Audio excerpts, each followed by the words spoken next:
Okay, so when we talk about business ethics, I mean, clearly, remembering that I come from a business school, I am not a philosopher, and in this area, I would not pretend to be an expert in fact myself. So in our paper, the one that I co-wrote with Professor Jamal Badawi, who actually is the chairman of the Fiqh Committee, Fiqh Council of North America, we extended the fiqh dimension. So any questions that you have from a fiqh point of view, I will email to him and he can answer you, because I wouldn't dare go in areas that I'm not an expert in. So when we talk about business ethics from an Islamic perspective, it's really interesting when you look at the literature, especially in Western journals. Journal of Finance, Econometrica, Academy of Management, all these journals, certainly in Europe, the best journals in the world in their field, there's very little written about Islamic ethics. And whatever is written about Islamic ethics actually was written by two non-Muslims, and was at a very basic level. And that's what prompted me, in a sense, to write the paper that I did and publish in JBE. So why would one be interested in ethics, and especially Islamic business ethics? Now, some people say Islamic business ethics from Islamic perspective, take whichever one you want, okay? But there are a couple of reasons. One reason clearly is that there are about 1 in every 4 people on this planet, or 5 people depending on who you talk to, is a Muslim. And whether you like it or not, whether Europe likes it or not, or Holland likes it or not, you're going to have to deal with Muslims. Muslims certainly have invested certainly a lot in Europe, certainly in America. It's estimated, and there's one estimate here, between $800 billion to $1 trillion from Saudi Arabia alone. And this was a figure in 2001. I am sure it's a lot more now. So basically, some of the more influent customers in the world are from Muslim countries, and so there's a need to know how to deal with them. And I have no clue why it did that, so I apologize. Maybe let's go to some reason we're having problems. Okay. So, and thirdly, Muslims happen to locate themselves in countries that somehow have a lot of oil. And as a result of that, there is a need, of course, to understand these people, certainly in the West. And if you go to America, most Americans don't have a good understanding of what Islam is about. So what is my agenda for today? So very briefly, I'm going to define ethics, and I'm not going to spend a ton of time defining it, partly because it would take the whole 2 hours. Secondly, I'm going to contrast, I'm going to bring up 3 major approaches to looking at ethical dilemmas in business. Now, as I said, I teach from a business school, and those approaches are what, for a long time, we've taught in American business schools. Up till about 10 years ago, 10, 12 years ago, teaching ethics in American business schools was unheard of. And I remember when I started teaching at the university, and I started talking about ethics to my students, whether I was talking to MBA students, undergrads, or higher level students, they would roll their eyes and go like, what do you mean, ethics? I remember when I was at Columbia, taking a master's degree, master's course at the School of Business at Columbia, the only approach to ethics that we got was our professor role-playing an Arab sheikh that we had to bribe. That was our exposure to ethics. No wonder a lot of them went to jail after that, my classmates. Okay, so the three approaches. Thirdly, what's unique about the Islamic approach to ethics? What are the factors influencing ethical behavior from research and the Islamic ethical system, and distinguish what is right from what is wrong? And immediately people go like, okay, who's going to say what is right? Who's going to say what is wrong? We'll talk about that in a minute. Thoughtful analysis and evaluation of the standards and principles by which we judge based on moral values, right? But again, the Quranic term for character, khuluq, related to the word akhlaq, which is ethics. So it's part of what we do. And Muhammad sallallahu alaihi wasallam actually, in a hadith reported by Abu Huraira, said, I was not sent except to improve moral character. Now, what is really important is that, and in the research Jamal Badawi and I have done, this is what we point out, and Jamal Badawi has talked about it in other places, that the Quran does not speak of Iman or faith as an abstract quality or concept independent of action, right? And that it ties faith and deeds, right, righteous deeds together, and as inseparable components of what constitute a believer. And Muhammad sallallahu alaihi wasallam, in fact, was even more explicit in the sense that he negated the quality of faith from a dishonest person, even if he or she claims to be a believer. So faith has to be accompanied with actions. You cannot have, in a sense, Muhammad sallallahu alaihi wasallam negated the quality of the faith of a person if he did not accompany it with actions. So when we talk about ethics, in effect, is faith in action, right? So in business schools, and some of you have gone to business schools, we teach you three approaches, right? And you will know all of these. One, of course, is the economic analysis approach, right? That a businessman should always act to maximize revenues and minimize costs, for this strategy will produce the greatest benefit for society, material benefits. That's what business schools teach you, which is profit maximization. From day one, from the day you start business school, whether undergraduate or graduate, we drill that inside your head, right? We do, right? Legal analysis, basically a businessman should always act to obey the law. I'll see the problem with that in a minute. And the third one, philosophical analysis, and there are multiple approaches to philosophy. I will not spend a lot of time here. A businessman should always act in accordance with a single statement of belief that is right and proper and just in and by itself. But you can see immediately that there are some problems. Let's look at microeconomic theory. I mean, your bank, you guys use microeconomic theory, whether you like it or not, right? Milton Friedman said this, right, in one of his books.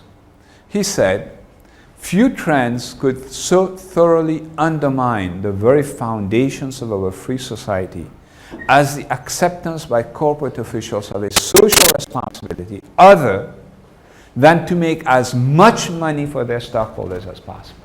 In other words, the dominant paradigm in business to this day is that no other stakeholder matters.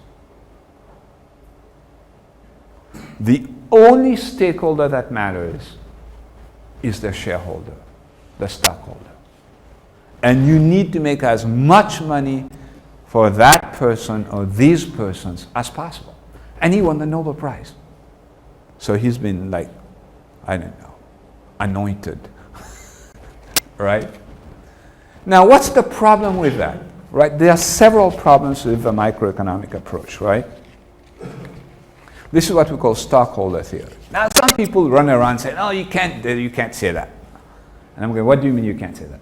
They say, well, stockholder theory, which is what this is, does not give a blank check to ignore all ethical constraints in the pursuit of profits. That's true. That's true. But they leave a big blank. They don't tell you what to do, right? Why? Let's look at the facts, right?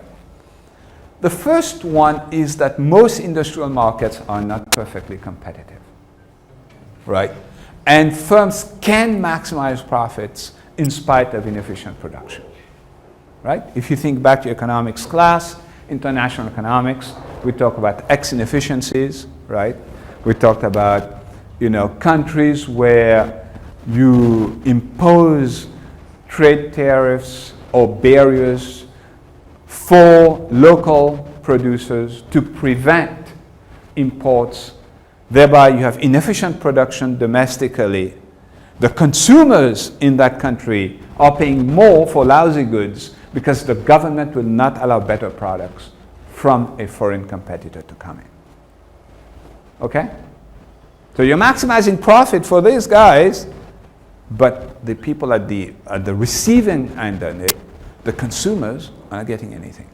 I need to keep track of time because I could speak for a long, long time. Is there a clock somewhere? Okay. Secondly, that many steps taken to increase profit actually endure society pollution. I mean, just go to China. They have, I saw an article recently in China. Pollution was so bad. Right, you remember they had to stop traffic during the Olympics so that they could see the stadiums. But more importantly, the pollution was so bad. You know what was the best gift they were giving people? Anybody would guess? Oxygen mask. What? Oxygen mask. Yes, no, not oxygen mask. Something even better. Just oxygen. What? Oxygen. No, something better. They went on top of mountains, filled up the balloons with air. They keep down and keep. Here's some fresh air from the top of the mountains. There you go. That's what happens, right? Thirdly, large segments of society do not have their wants met because they cannot participate fully in the marketplace. They can't. And that's why the rich get richer and the poor get poorer. Because the poor, when Google was launched, right, and Yahoo was launched, I went like, I want to buy one of those stocks. I knew it was going to go like from 0 to whatever very quickly. I couldn't get in. I could not get in on the ground floor. Large investors were given access, bought large amounts, and by that time I wanted to buy stock, it was already at $600. And I'm not going to buy one stock for $600. All right? So even for somebody of the middle class like myself, I can't have access to the market. What about poor people? They can't have access to the marketplace. All right?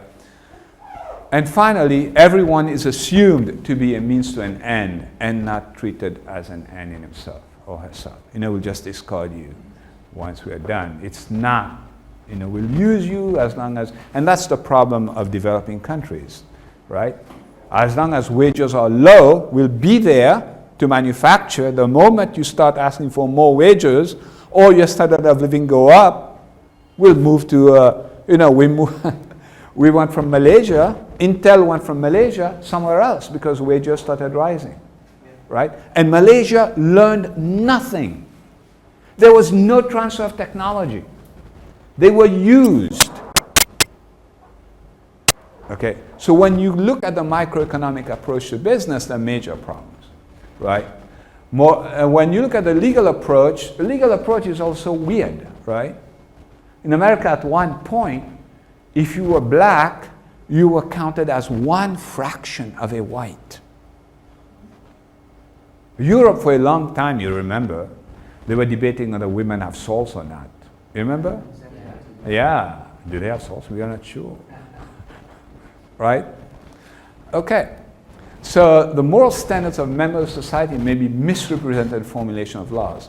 Legal requirements formed through political processes are often incomplete and biased. Look at the United States and our wonderful votes and how we changed laws, for example, in favor of a certain country in the Middle East.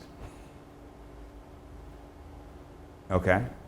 We changed laws to protect that country in spite of our own interests. Very interesting, right?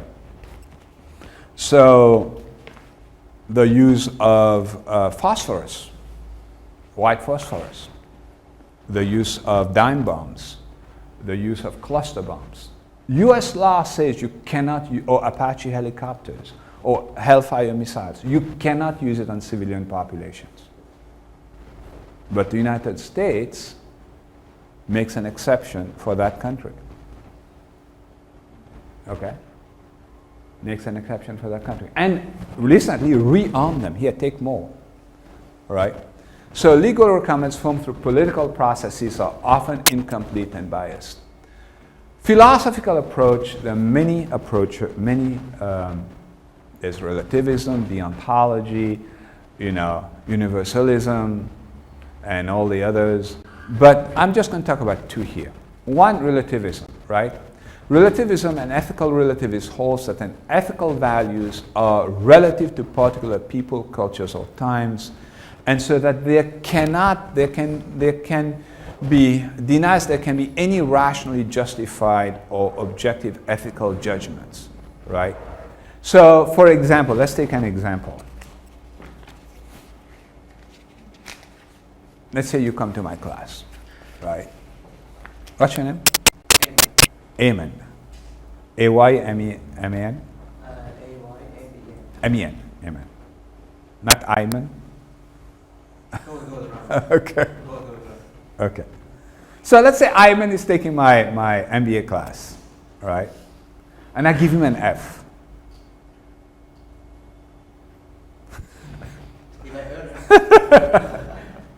So Ayman comes to me and says, hey, I had an A going to the final. What happened? Right? I scored the highest grade on the project, turned them in on time, got an A on the midterm, got evaluated great by my peers, and I get an F. What's wrong? And the professor looks at you and goes like, I don't think people from Morocco can get an A in finance. He won't say people from Morocco, he'll say, I don't think people like you.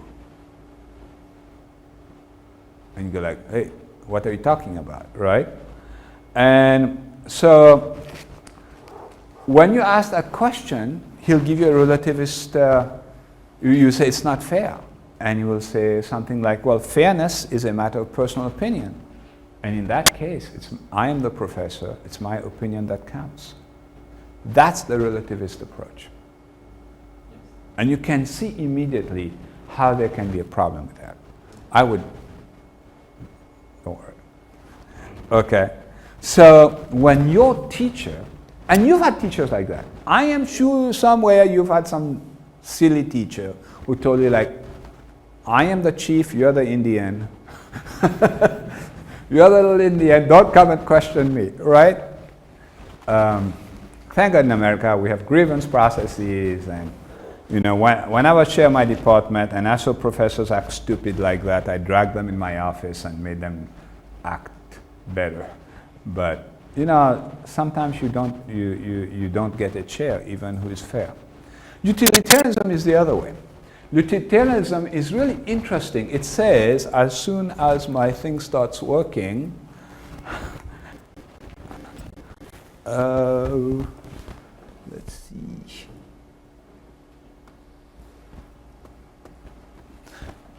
Utilitarianism says it's a consequential approach.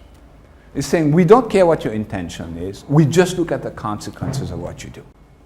If the consequences are good, especially, right, if a decision that promotes the greatest amount of good for the largest number of people is ethical. Is that good? What do you think? A decision that promotes the largest good, the greatest good for the largest number of people is ethical. Do you agree with that? You do? Don't tell her.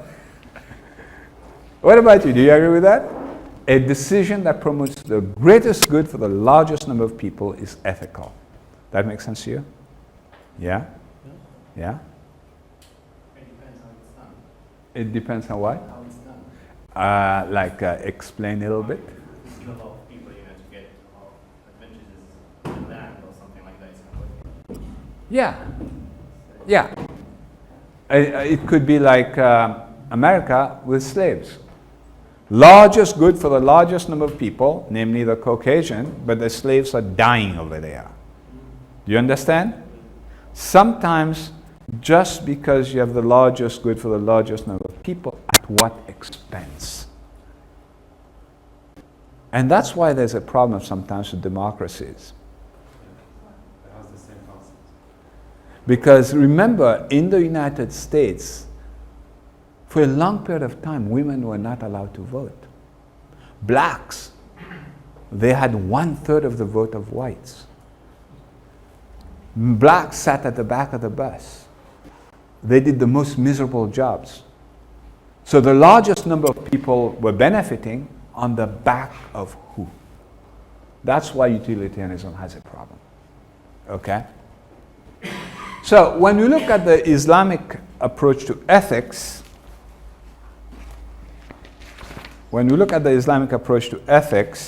there are a couple of things that I think are interesting. The first one, hello, go anywhere, is very different from secular ethical systems, because secular ethical systems stress varying criteria for determining what is good from what is bad, right? There's a great deal of relativism built into secular systems. And I just gave you an example of America of what is good differed depending on what decade you look at, what century you look at in America itself. Okay? And very often it is based, I mean, if you look at, let's look at, Greek and Roman philosophy for a second, right? The whole idea of Epicureanism. What is Epicureanism? To secure all the libido needs, physical needs, pleasure, to maximize pleasure. That's a way of living. And you can see the problem with that, right? I mean, look at the Romans, right? You remember the Romans, what they used to do, right? They had the big dining room and then they had the vomiting room, right? They had 17-course dinners. They would eat one meal, go and throw up, come back, eat the next meal, go and throw up. That's a miserable life, right? They were maximizing pleasure, but that's the point. Based on the values of founders, right? Remember Gaddafi's little green book? Remember Mao Zedong and his red book? They all have color, different colors books, right? Right, but that's the point, and it changes. Divorce from religion, very often. Neither time-bound nor biased by human whims. But I think stresses never. Islamic ethics is based on engagement at the end of the day. We are taking one subset of it, which is business, but it's based on each one of us this notion of tazkiyah, growth through engagement. That we don't retire on top of some mountain and spend the rest of our life looking at our belly button or whatever, right? That we have to engage ourselves. Now, one of the things that we need to emphasize at the very beginning, and talk about this consistency between acts of worship and day-to-day life, is the concept of worship and work. This is very important in Islam, right? Because, to begin with, right, human race, there is this idea of trusteeship of God on earth, and our actions must in fact be consistent with that trust. So, Allah says in the Quran in Surah 74, verse 38, Allah says, every soul will be held in pledge for its deeds, right? So when we look at this idea of trusteeship, the human, so I'm reading from my paper here, is rather a responsible being with the position of ascending to a position that is higher than that of the angels, or descending into a position that is lower than that, let's say, of cattle. The forbidden tree, from an Islamic perspective, symbolizes the universal ethical experience of every human being. It eloquently and effectively sums up the concepts of freedom of choice, because they had freedom of choice, temptation, decision-making, making mistakes, erring, realization of your error, repentance, forgiveness, and reconciliation. It was not just go and eat from that tree. It summarizes, in effect, the ethical quest that every human being goes through, right? It represents the main ethical challenges before humankind. So, what consistent with that trust, then, Muslim actions, including work, amal, are in fact acts of worship or ibadah. Right? God's messenger was asked what type of earning was best. He said, immense work with his hand in every business transaction which is halal, which is approved. Right? So it is really interesting that in the Quran, amal and iman, faith, are mentioned together in more than 50 verses together. So there's a big correlation between the two in Islam. And we also know the hadith where it says actions are but judged by their intentions. So when you look at the Islamic approach to ethics, it's not just about consequences, right? Which is what utilitarians would talk about. It's not just about, it's about intention, but more than intention. The universalists talk about intention. It's not about relativism, because relativism, anything goes. In Islam, there is some measure of situational appropriateness. There are times, as we will see in a couple of minutes, where actually bribery is allowed in Islam. So Islam is not without understanding the situation that people are in.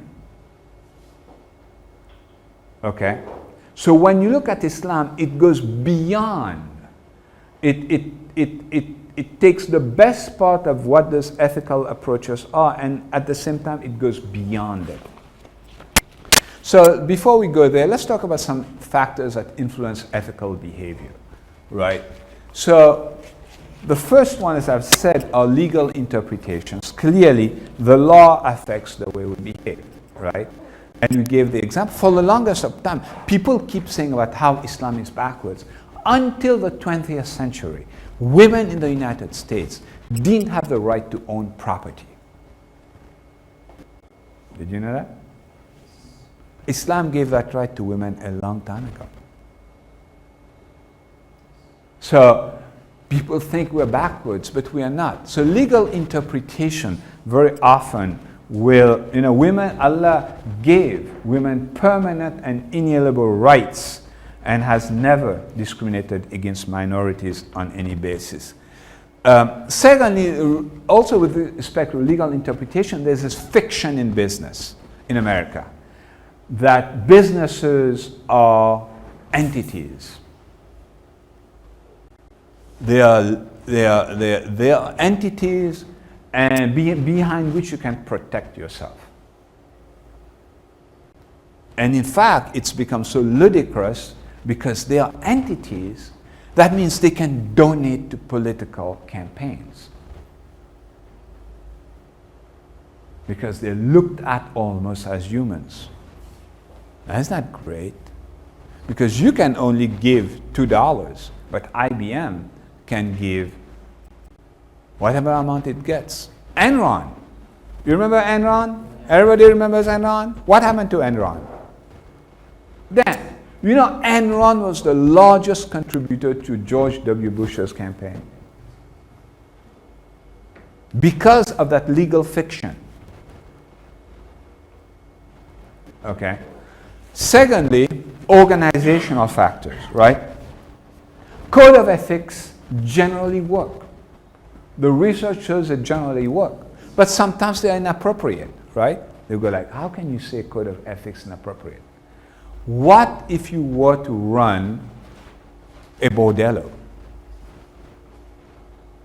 You know what a bordello is? No? A prostitution house. Should there be a code of ethics? I don't know. What if you were to run the mafia? We know they have a code of ethics, but what good does that do? Do you understand what I'm saying? Code of ethics affect your behavior, but are they appropriate? Because what you're doing is haram to begin with, right? Thirdly, individual factors, right? In my book, I spend a lot of time, and also in our article, talking about it. But it's really interesting. If you look, for example, at Kohlberg's, right, stages of moral development. Even if you look at, there's a hadith right here, the Prophet ﷺ said that there are three persons whose actions not recorded: a sleeper till he awakes, an idiot till he is restored to reason, and a boy till he reaches puberty. So, in a sense, the Prophet ﷺ is talking here about stages of moral development. One which is prepubescent, and the other one which is the adulthood stage. All right? Sometimes, each one of you in this room, each one of you, including me, we think we are more ethical than the two people on either side of us. That's what the research shows. We have a very high opinion of ourselves. But then why do we do bad things? Why do we turn evil? A major component of it is peer pressure. Another component of it is we dehumanize the other. Right? If I'm not dealing with a human being, I'm dealing with, if you look at videos, and I was looking at a couple of videos of the IDF, right? Why are they able to do certain things to the Palestinians? And they don't talk about them as human beings, they talk about them as animals. Because once, and that's a language they use, they'll call them cockroaches, dogs, animals. When they are not human beings, then you're just killing a cockroach. And in fact, this book by Phil Zimbardo from Stanford, skip pages 28 to 203, and then read after that. If you want to read the first 200 pages, you're welcome. But I have my graduate students read that book in my ethics class. You need to understand what goes inside your head. Because if you understand what's happening inside your head when you're about to do something that is unethical, then maybe you can stop yourself.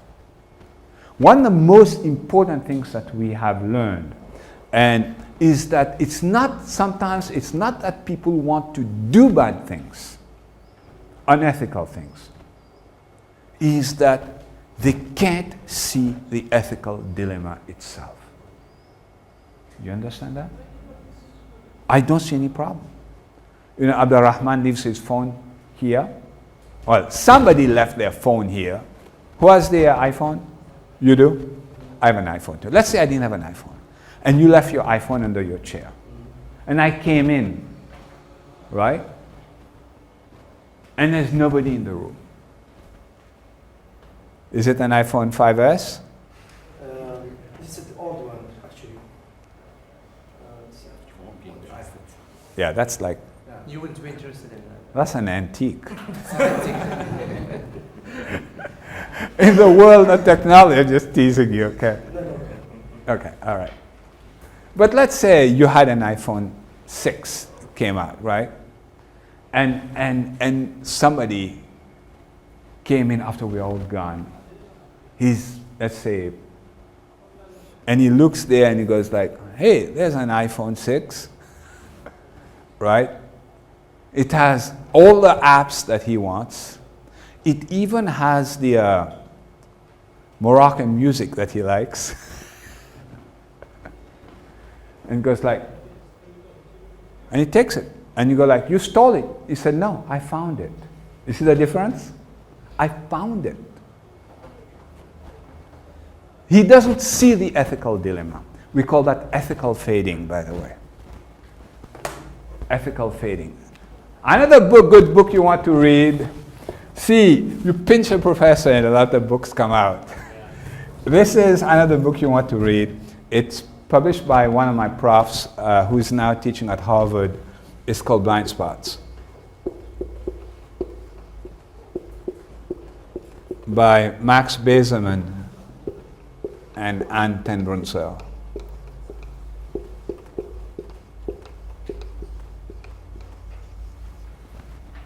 All right? Because it's this issue of ethical fading. You can't see the ethical dilemma. So we talked about family influences, life experiences, situational factors. One last thing I want to point out: why people behave unethically. And this actually is part of a paper that I published a long time ago in the Journal of Applied Psychology. So you take two people. Let's say we have Ayman and we have Rida. Okay. I want you to show names. We have, see, anybody called Muhammad here? Like all of you will raise your hands. Let's pick some names. Rajab. Anybody called Rajab? Okay, that's the Prime Minister of... And anybody called LCC? Okay, no. All right. So we will say ES and we'll have R over there. These are just two people, all right? And they both start at the same place, right here.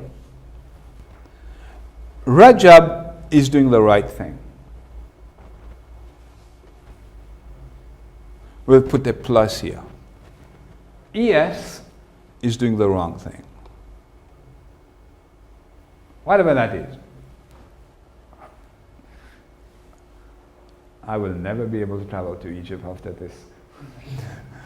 And the more good Rajab do, the more good he keeps doing.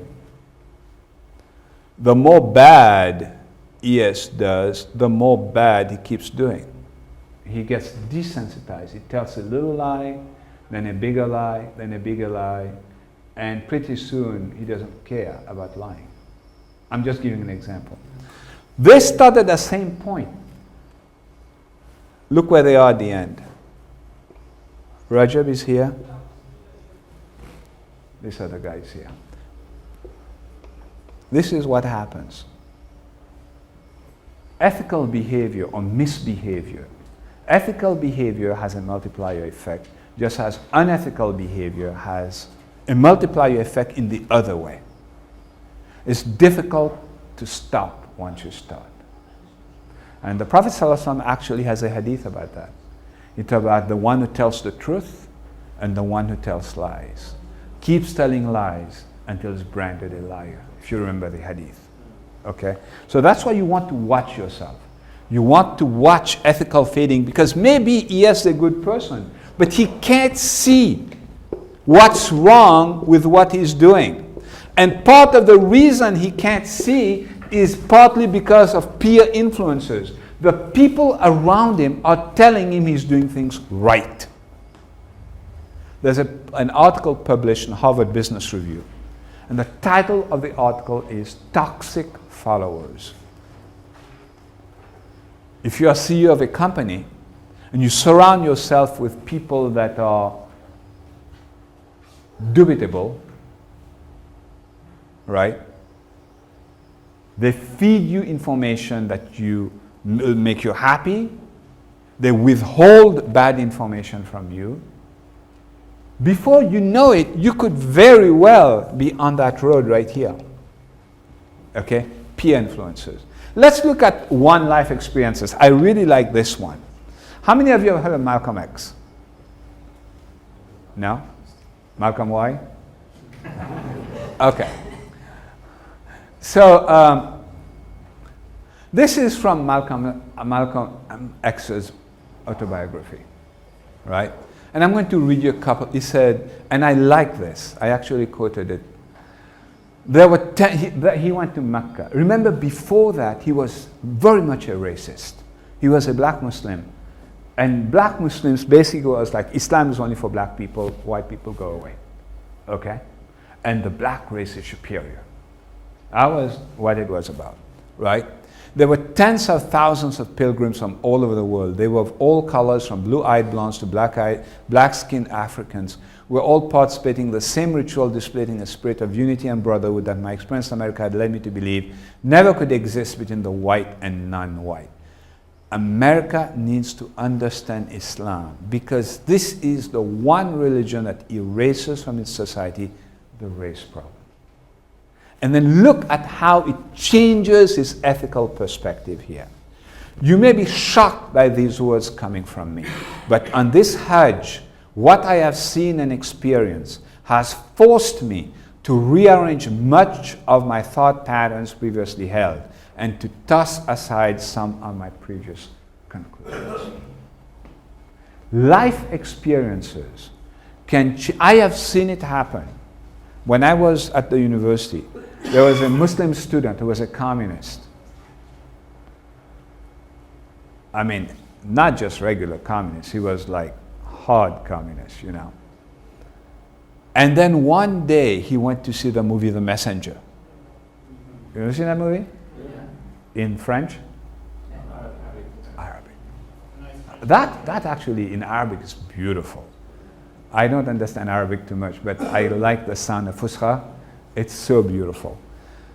He said to me afterwards, he was the son of an ambassador of a big Muslim country.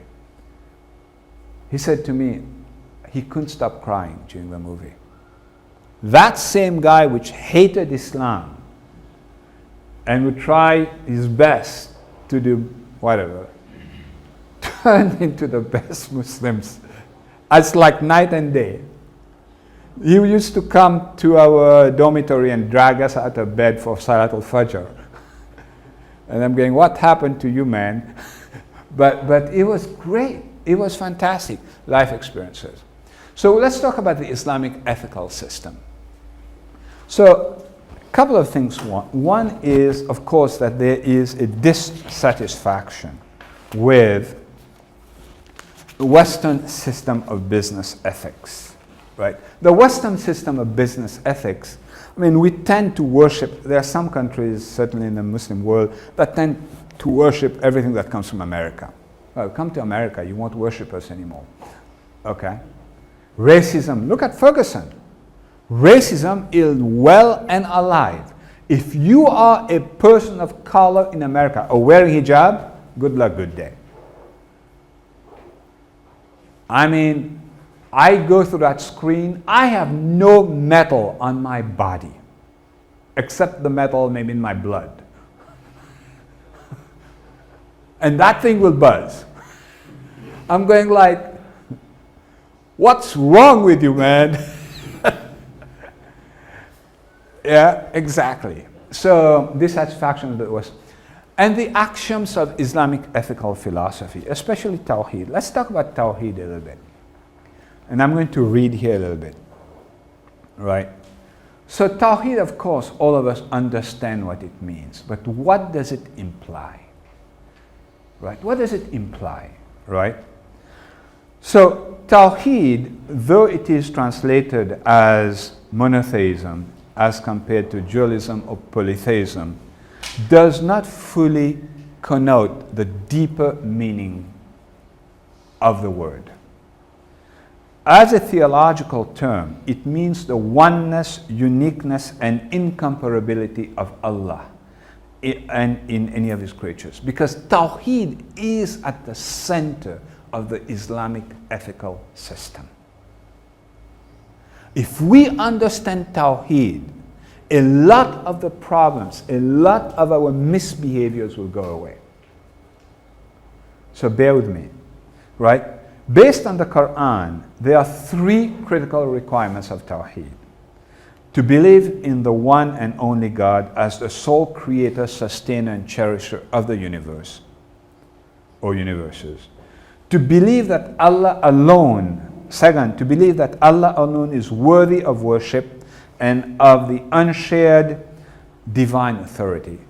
And thirdly, to believe in the unity of the essence and attributes of Allah, which are all attributes of perfection. What does it imply? Right? It implies other types of unity.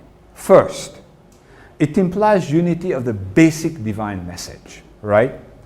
In that the Quran makes it incumbent on its adherent to believe in, love, and honor all prophets and messengers of Allah. So now we are one brotherhood. One brotherhood. And as links in, so the messengers, right, the messengers of Allah are viewed as links in a chain across human history, which was completed by our Prophet ﷺ. That's the first unity, unity of the basic divine message to mankind.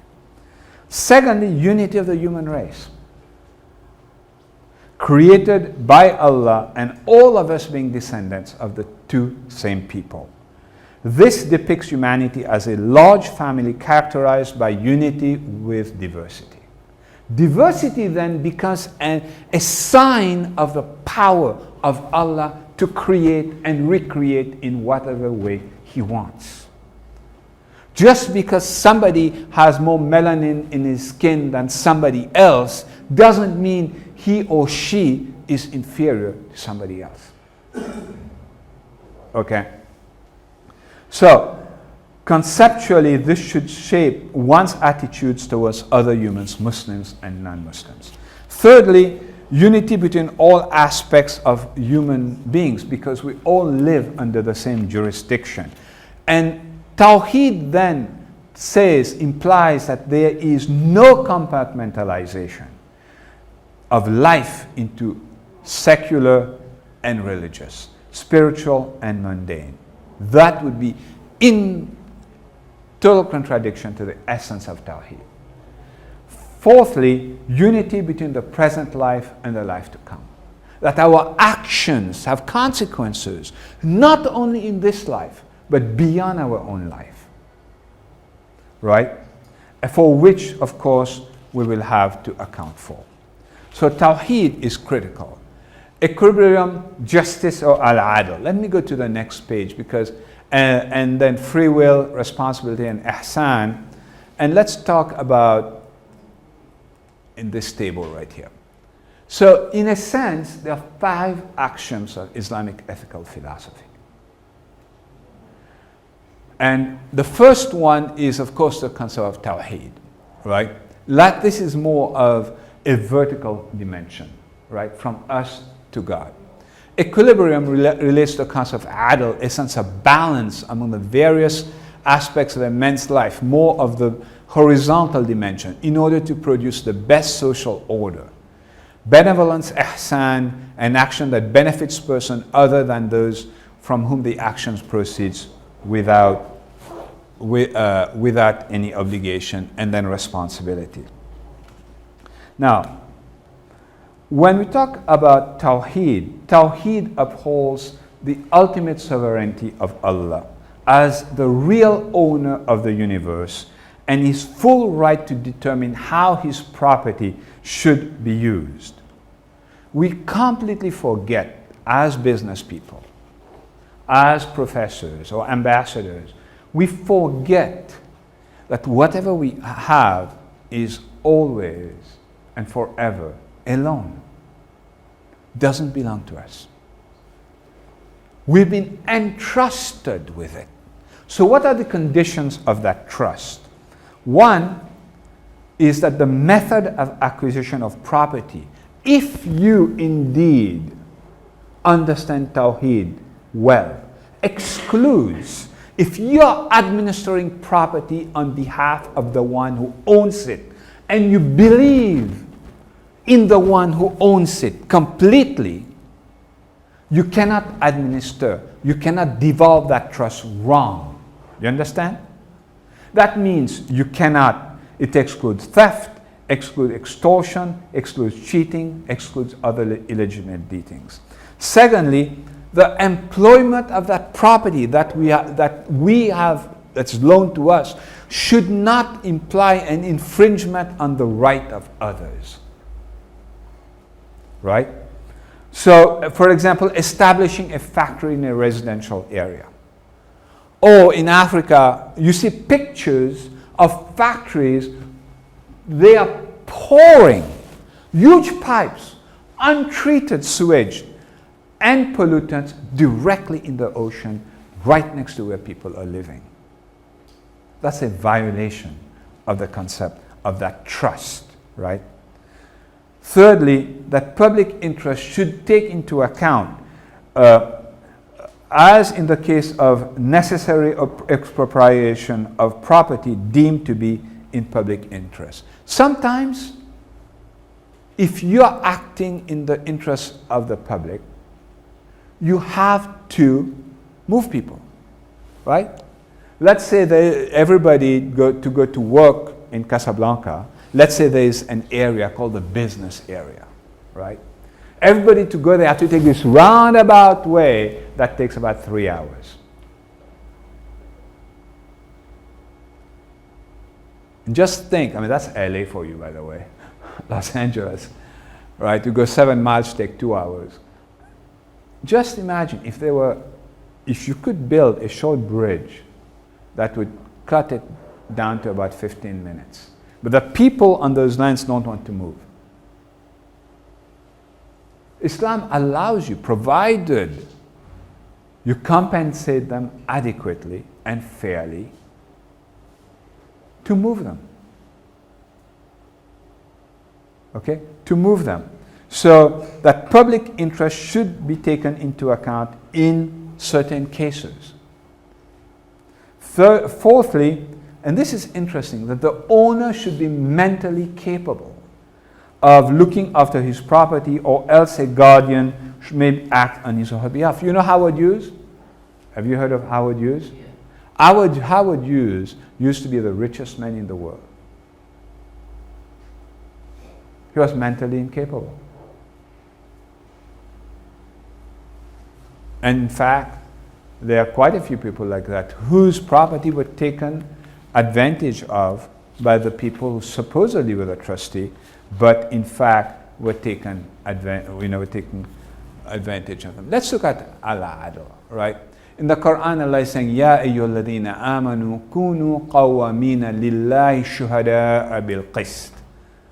ولا يجرمنكم شنآن قوم على ألا تعدلوا اعدلوا هو أقرب للتقوى. Right?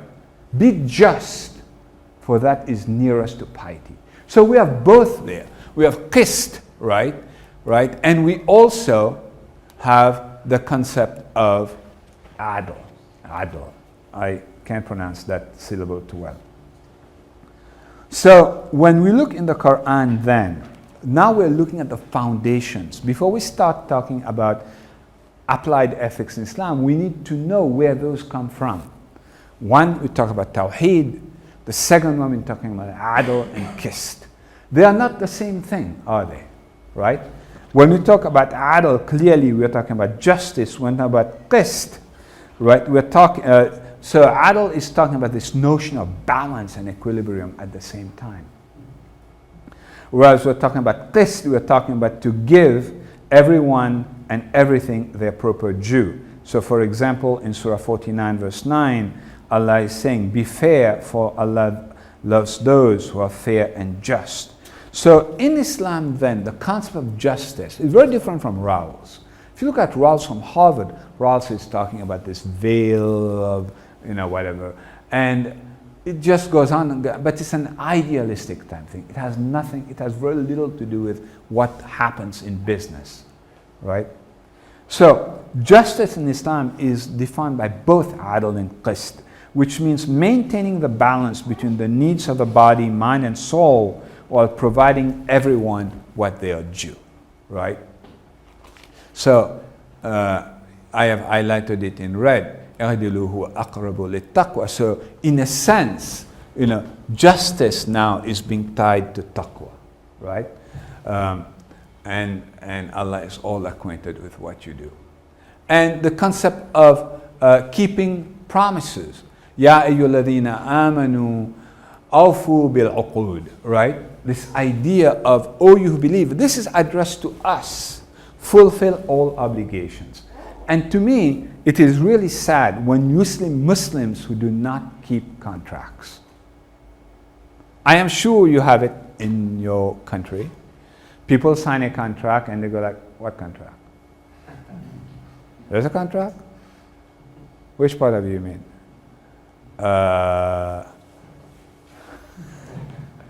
Right? And this actually is against, as we know, is against Islam. This playing games with that kind of stuff is not very, very good. The Prophet ﷺ, now this is really interesting, keeping promises. Should one always keep a promise?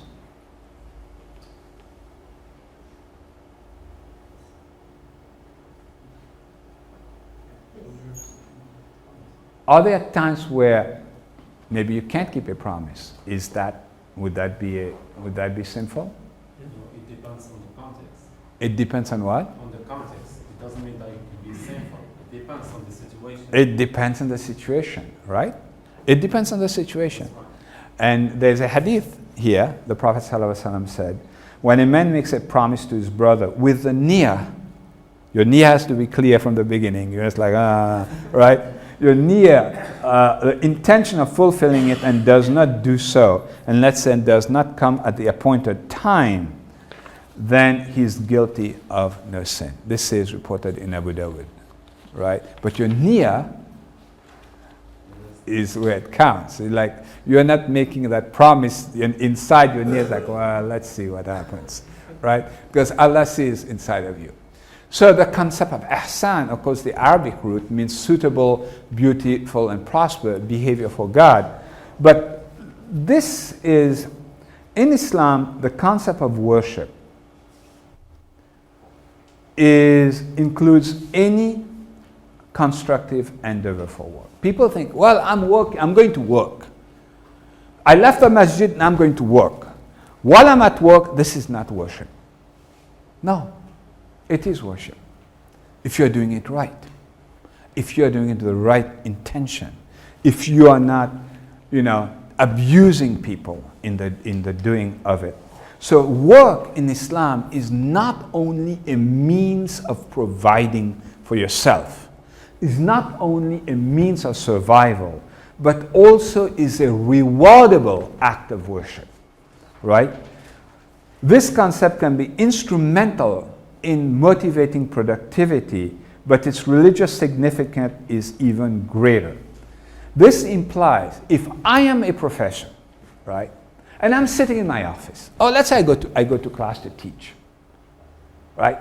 Have you had professors who come to your class and they're opening and reading the book to you from page 1 to page 20? Like you go like, I can do that myself, right? I know how to read. But what has he done? Nothing. Right? You can read. Other professors come and show you movies. Here's movie 1, movie 2. Others, they have visiting speakers all the time. So who is going to say what a teacher does? Who is going to say what a doctor does in his office? How do you know when you go see a doctor that he or she is giving you the best care you can? Or when you come to the bank here, are those people? The Alternative Banking Institute.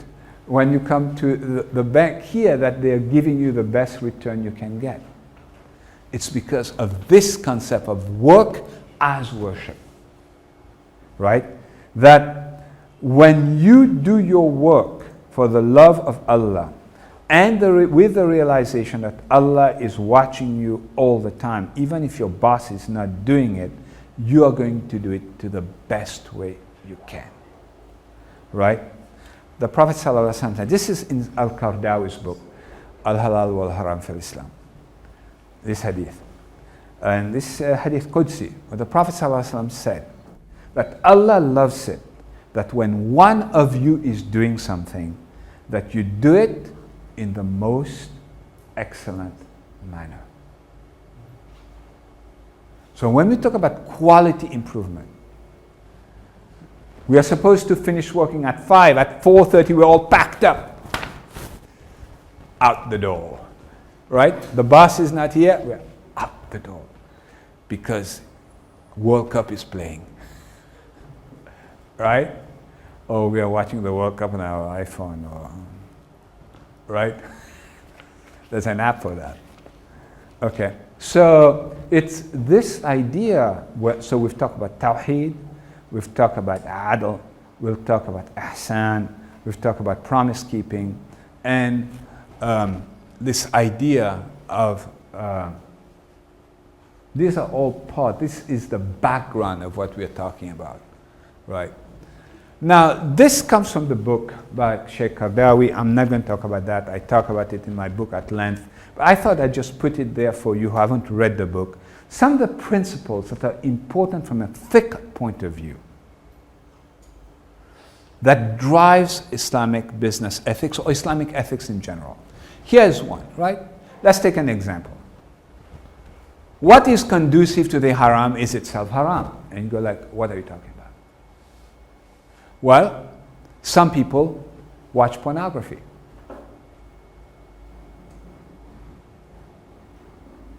They go like, oh, well, it's not as bad as zina. Go take a hike somewhere. Okay? Why? Psychologically, what do we know happens inside your head? Because when Allah tells you something, He means it. I'll give you 2 points. The research shows that when people watch that stuff, which is play acting, right? Like watching any movie, when people watch that stuff, it starts desensitizing them. They actually, you remember I drew that slope? It's like somebody who is married, and by the grace of Allah, very respectful towards women, very, doesn't mess around, and somebody who is doing it more and more and more and more. And I was reading the research the other day. It shows that then people start thinking that their spouse should do whatever it is that these people are doing. Whatever is conducive to the haram is itself haram. Very important to think about that, okay? And you can look at many other business areas like that. I have a friend, he had a rental property. So he came to me and said, Rafik, can I sell alcohol? I said, true story. I was like, do you know the hadith? He clearly didn't know the hadith. The sin is not just on the one who drinks it and the one who sells it. No. He was already selling it. He says, I can't make money off everything except the alcohol.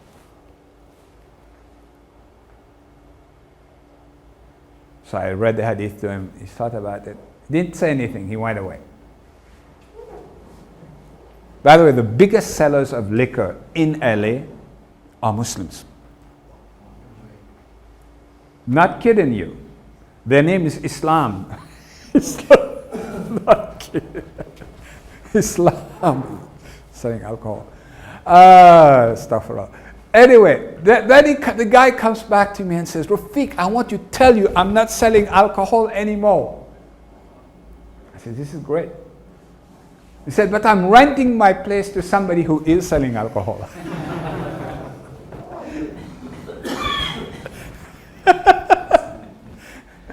Yeah, that's what I'm talking about. You're playing games with Allah now? I mean, come on, guys. All right? Good intentions don't make the haram acceptable. My dad told me a story similar to that a long time ago. He said, you're like imam? Do you have imam in your masjids? Right, imam. Well, in India, Pakistan, they have maulana, equivalent to imam. So they have this maulana, right? Now there's this is probably unfair, and I'm probably generalizing, and please forgive me, but I'm telling you the story my dad told because it makes a point on ethics. Imams and maulanas are well fed. because they get invited to dinners and whatever. So this imam has been invited to this Muslim brother's place. And the brother takes the imam home and he says to his wife, "Is there anything to cook?" And the wife says, "No, nothing. We just have some rice." He says, So does our neighbor has that chicken running around? He says, "Wait a second, I'll come back." So he goes, "Zabiha, I want you to know." Brings the chicken back, right? Says, "Here you go. Slaughtered Islamically." Yeah. And he says, "Cook a chicken curry for it." So, chicken, you eat curry in Morocco?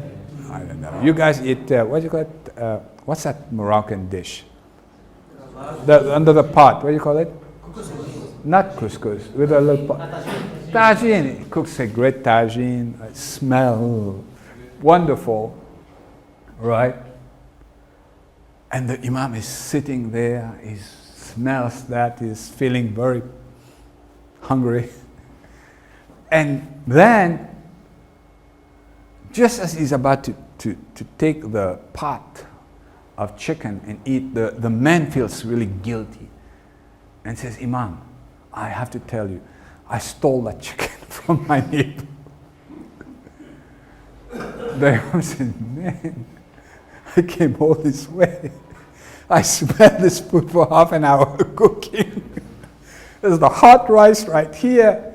He said, "Look, I'm not going to eat the chicken, but just pour some of the sauce onto my rice." That's what I'm saying.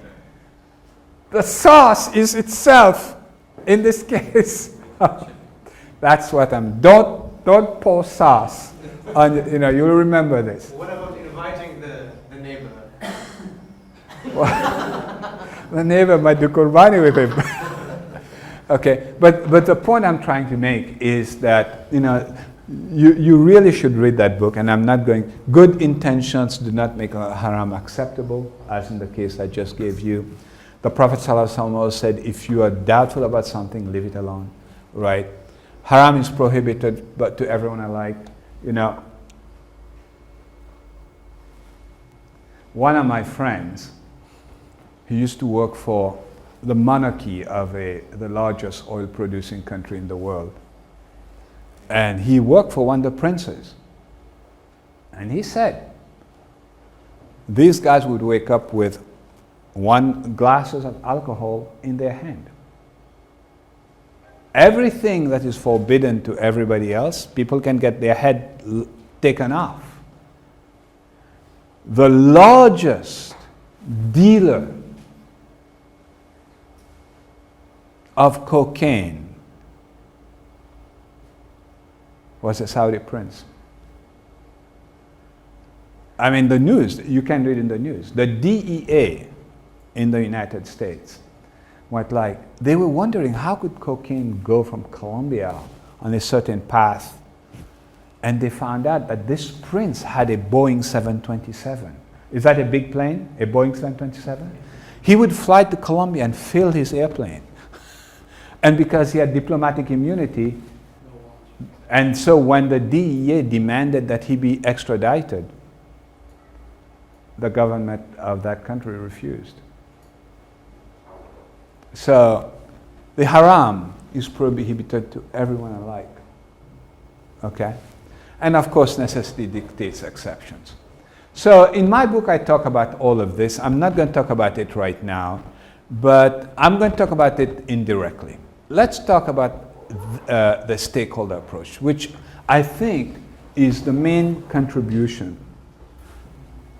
I think, inshallah, I'll have enough time. Maybe not complete. I was told I had, 2 hours? Right, I started about 6 or so, till about 8. I will not go beyond 8, no matter what, okay? Because I know that tagine is cooking at home. Okay. Stakeholder perspective is the dominant paradigm in ethics right now. If you look at every ethics book in the Western world, Stakeholders paradigm, Freeman, that's the name you want to remember, is the dominant paradigm. And so when I was looking at it about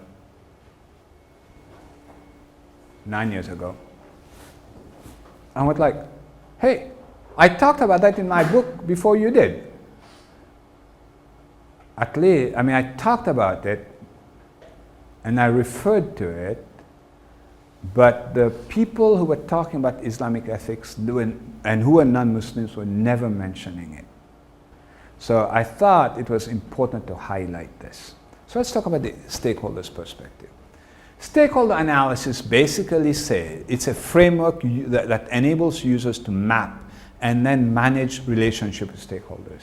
Now, I teach my MBA students how to use stakeholder analysis, and I'm not going to do that here because I just don't have time, right? That would be a workshop in itself, okay? That basically all of you every day faces ethical dilemmas, all of you, right? Whether you cut in front of a driver, which I know Ayman doesn't do, right? Or you drive above the speed limit, which I know Rida doesn't do, right? Or whatever, right? All of us face ethical dilemmas every single day. How do we deal with it? So it's a framework that enables you to map and then manage relationships, stakeholders. What are stakes? We need to understand. When you say stake, you know, because you speak Arabic, you know, you hear steak, you think food, right? Steak, meat, right? Am I right? Is that what you were thinking? Maybe it's because 7:20, you guys are getting hungry too, right? But stakes, it's not S-T-E-A-K. This is S-T-A-K-E, all right? Any interest or share or claim that a group or individual has in the outcome of an organization's actions, decisions, policies, and practices towards others. All right? Any action.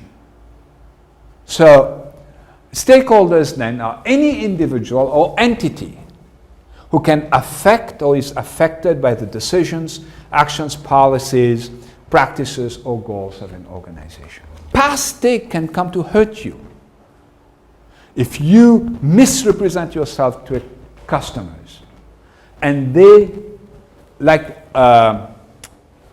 what's this guy? 60 billion. He was running a Ponzi scheme in the United States. Yeah. He's in jail for 3 lifetimes. He'll die, then I don't know how they'll know he'll die again, and 3 lifetimes, right? But here is somebody who misrepresented himself. A past stake came to haunt him. A present stake in America, you won't believe it, is obesity. You guys are thin compared to Americans. Toyota had to increase the size of their seat because Americans could not sit in their little seats. Right? So stakes can be past, present, or future. Future could be, I mean, look at, in America right now, we are using a lot of nuclear power. And we don't know where to store them. So we keep moving that radioactive waste from state to state. So what will that do in the future? We don't know. Okay. Now, hello, come on. Now, here's a real example of an incident that took place, Exxon Valdez. Before last year, you know, a couple of years ago, we had the oil spill. You remember? In the Gulf of Mexico. Largest oil spill in human history, right? Before that, it was the Exxon Valdez. One of the problems that you face when you deal with stakeholders is that stakeholders join together into coalitions. Like Exxon was very stupid, and Exxon assumed by law, here's a case where a company violated When Congress allowed Exxon to drill for oil in Alaska, they were supposed to have a whole fleet of what they call skimmers, just in case there was an oil spill. When that tanker, who, by the way, the captain was drunk, so he gave the tanker carrying millions, like 15 million barrels of oil, to somebody who had no experience. Go ahead. Well, it was the largest oil spill.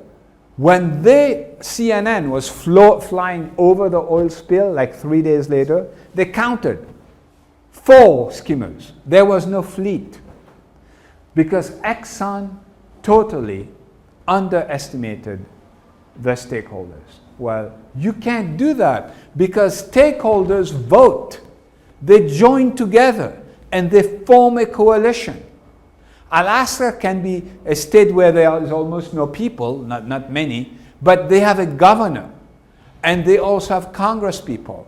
So what you have to watch out when you talk about stakeholders is that the stakeholders by themselves may not be able to hurt you, but when they join together, they can hurt you.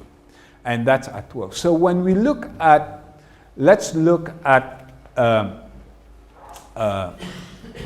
from an Islamic perspective now. Switch.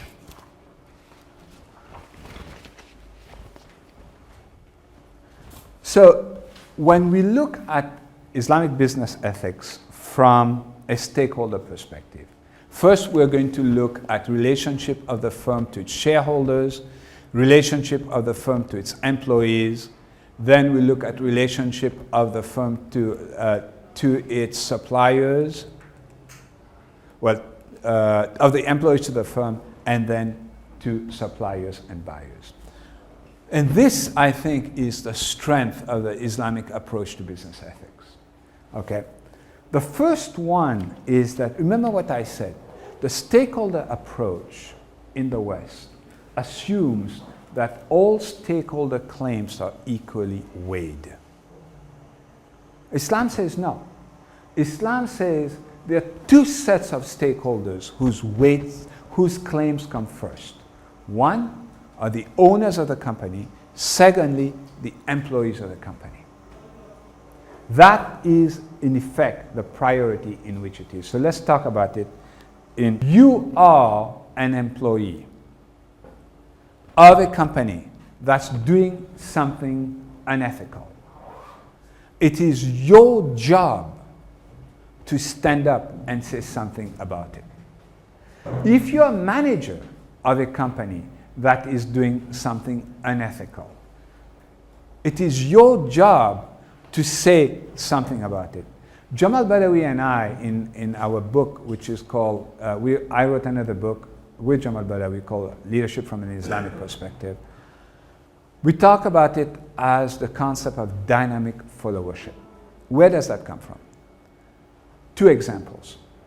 If you look, for example, at Abu Bakr radiallahu anhu, on the occasion of his first khutbah, he's speaking to the people and he says, I'm only human. I'm not the best of you, but if I make a mistake, correct me. Then Umar radiallahu anhu, in the mosque, he makes a mistake and the lady corrects him. Now, this idea of what we call dynamic followership is very important in Islam, right? Or dynamic leadership. So when a firm engages in areas that are prohibited in Islam, if you are a shareholder, because we're talking about shareholders, withdraw your investment. Because that return you're going to get is itself haram. Right? You're investing in a company that is produced. We have Muslims, I will not mention their names,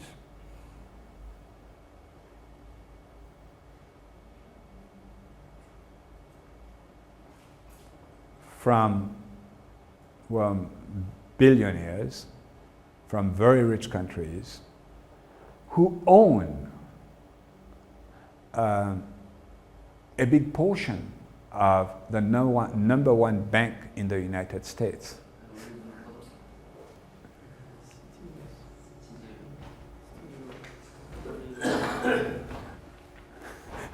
And come on, guys. These guys are charging 19.9% interest on credit card. And that's just the beginning. All right? And then you tell me you take money from that to give to charitable causes? Come on. Okay?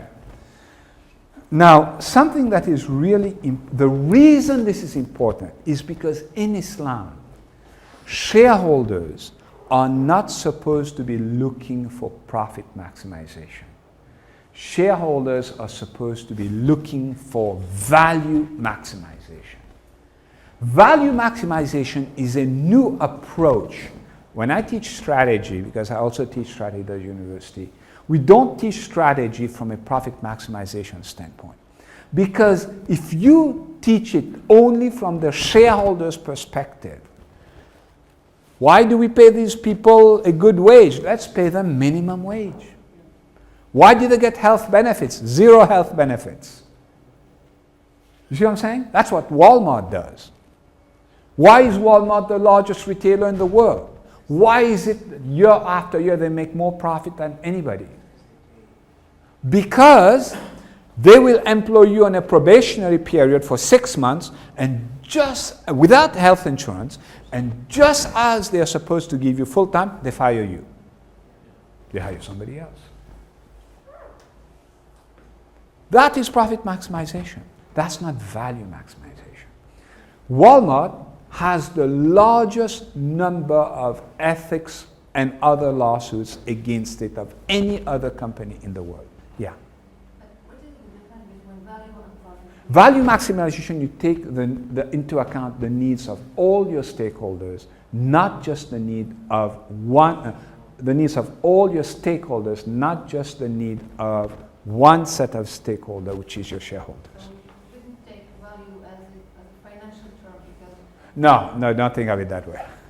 Yeah, you guys think of value added differently. But value maximization from an ethics point of view basically says that I'm going to make a good profit, but not while exploiting my workers, not while destroying the environment, not while postponing to the last second payment to my suppliers, that kind of stuff. Okay, value maximization means that I'm trying to balance the multiple needs of my different stakeholders. I make a reasonable profit, not an enormous profit, but I'm not behaving unethically. Okay? And so that's a relatively new approach. Now, here's an example. I have an example here for you. So this is from the president director of the Indonesian Islamic Bank, and I have a quote from him. He said, "Of course, like a normal conventional bank, we have to be profit-oriented. We are doing this since we have amana, trust, and that's why we have to work hard for it. We have to be responsible for shareholders and society at large, and of course, Allah." He didn't forget. Because sometimes we have Islamic banks in the United States, but you end up, in fact, the way they run it, you wonder. Right? In Malaysia, they have banks that have financial instruments that to this day, and I've talked to many of my friends that are in Islamic finance, who have no clue how they can justify those financial instruments. You know what I'm talking about. It's a racket. And moreover, you find, excuse me if I interrupted you, you find that between the shareholders, there are great banking institutions. Right, exactly. Oh, absolutely. Yeah. Absolutely. And we can talk a lot about this, right? So something that is interesting, and I'll talk about this, you will understand that language if you're in economics. So I actually published a paper in the Encyclopedia of Islamic Economics on this. So an explicit example of a business's goal to balance the need to maximize value while respecting the needs of other stakeholders is seen in the prohibition of riba, or interest. In Islam, a shareholder's money capital is not considered as a factor of production and cannot earn a return until it is turned into a physical asset. Trading money for money. No. Okay? This distinction is clearly made when Allah in the Quran says in Surah 2 verse 275, they say trade is like usury, but God has permitted trade and forbidden usury. Thus capital expansion through lending on interest is prohibited. The size of the rate of interest is inconsequential. Yet it is important, there is no opportunity cost of lending money in Islam. I know, I have friends who stand on their head and say, there's no opportunity cost. There is no opportunity cost of lending money. Okay? Yet it is important to note that Islam does not forbid a return on capital, which is, what is not allowed is a predetermined rate of return on money capital regardless of the outcome of the enterprise. Okay? So, and this basically goes back to that notion of adl and qist. And so that all these things I've talked about now, they come into play. Adl, qist, amana, right? And you know all the different forms of transaction, you know, sharika and all the others. I'm not going to go into that. Let's go to the next one. Relationship of the firm to its employees, right? Hiring and firing. Now, in many countries, including Saudi Arabia, for example, or even this country, well, maybe this country less.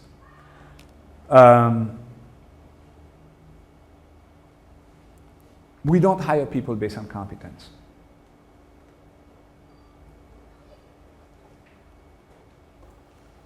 If you don't know somebody, you're not going to get hired. And yet what does the Prophet ﷺ say? And this is in Ibn Taymiyyah. He says, whoever delegates a position to someone, whereas he sees someone else as more competent for the position, verily, he has cheated Allah and his apostle and the whole ummah.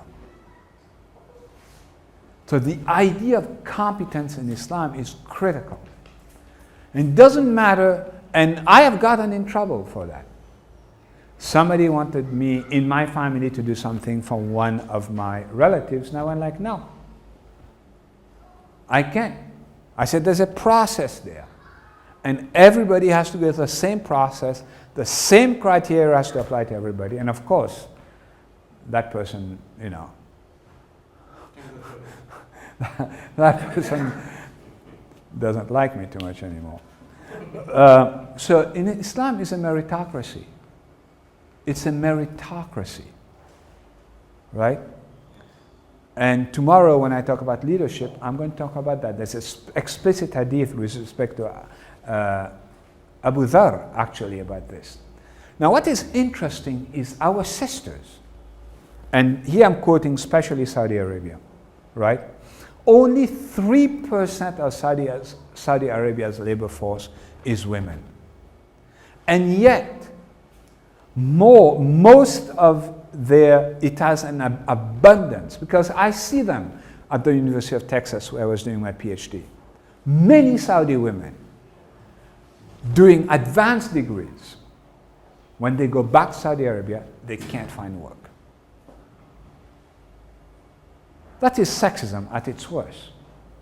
That's also not employing your assets right. Okay? So that's what I'm talking about, right? And people forget the first that Khadija radiallahu anha was the first Muslimah CEO in Islamic history. She employed our Prophet sallallahu alaihi wasallam. She proposed to him. Culture got in the way of Islam. Okay? So when we talk about sexism in Islam, first, hire based on competence.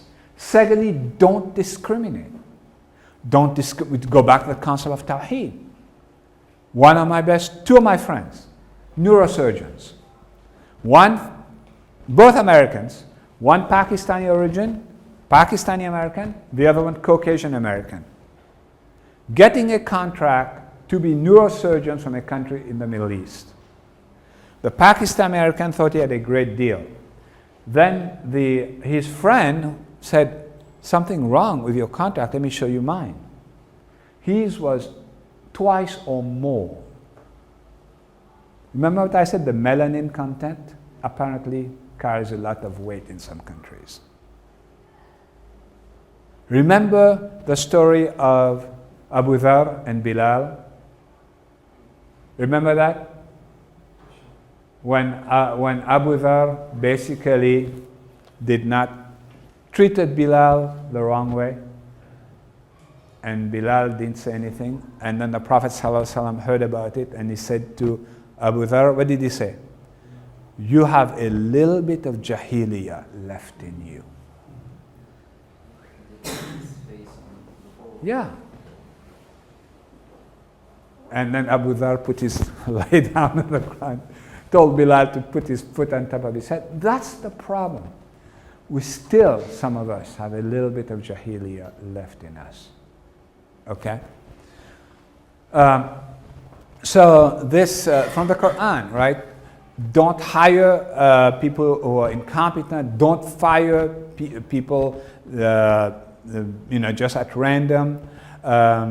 And God commands for you to render back your trust to those whom they are due. And when you judge between men and men, that you judge with justice. Right? Let's keep continuing. Rejection, fair wages and labor. I mean, what's in America? America has a lot of good things, to a certain degree, right? Freedom of expression, freedom of religion. Women can wear hijab and go to work in America.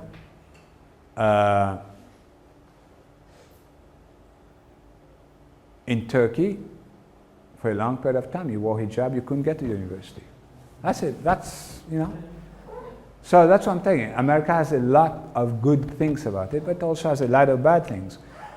To this day, women in America, for the same job, will earn about 73 cents on the dollar. If you get $1, she'll get 73 cents for the same work. Now, when you look at Islam forbids exploitation. This notion of adl and qist is really important, right? And also the fact that Islam forbids worker exploitation. In many countries, Muslim countries, they not only expect you to work 8 to 5, they expect you to work afterwards and they won't pay you for it, right? Bangladesh is a good example. All right? What does, in the Quran, La yukallifullahu nafsan illa wus'aha.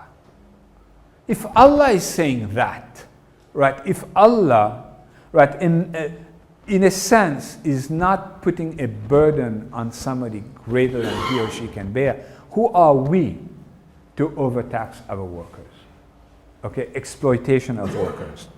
Now, there is a hadith of the Prophet ﷺ where the Prophet also says, every one of you is a shepherd, and each one of you is responsible for the flock underneath him.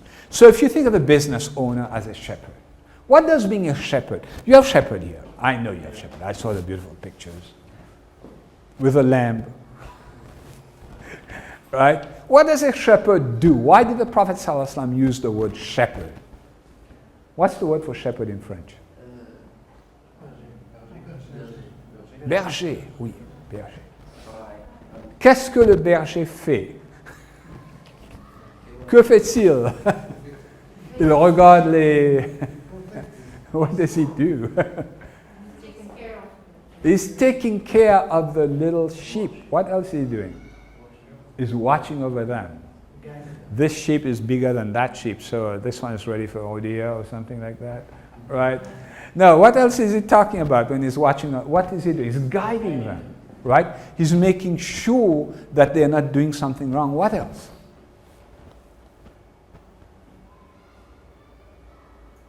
Giving them an opportunity so that every sheep can eat whatever they want. Is what? It's like giving them the ability to eat whatever they want. Whatever they need. What? Yes. That- Depends on each one's need. Right, whatever they need, right? But the point is that when Muhammad Sallallahu Alaihi Wasallam used that, we can extend this to work, right?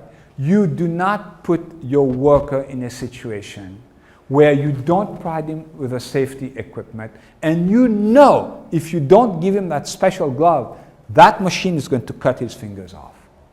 You don't do it, right? You don't make him carry a weight that you know is going to tear his back muscles.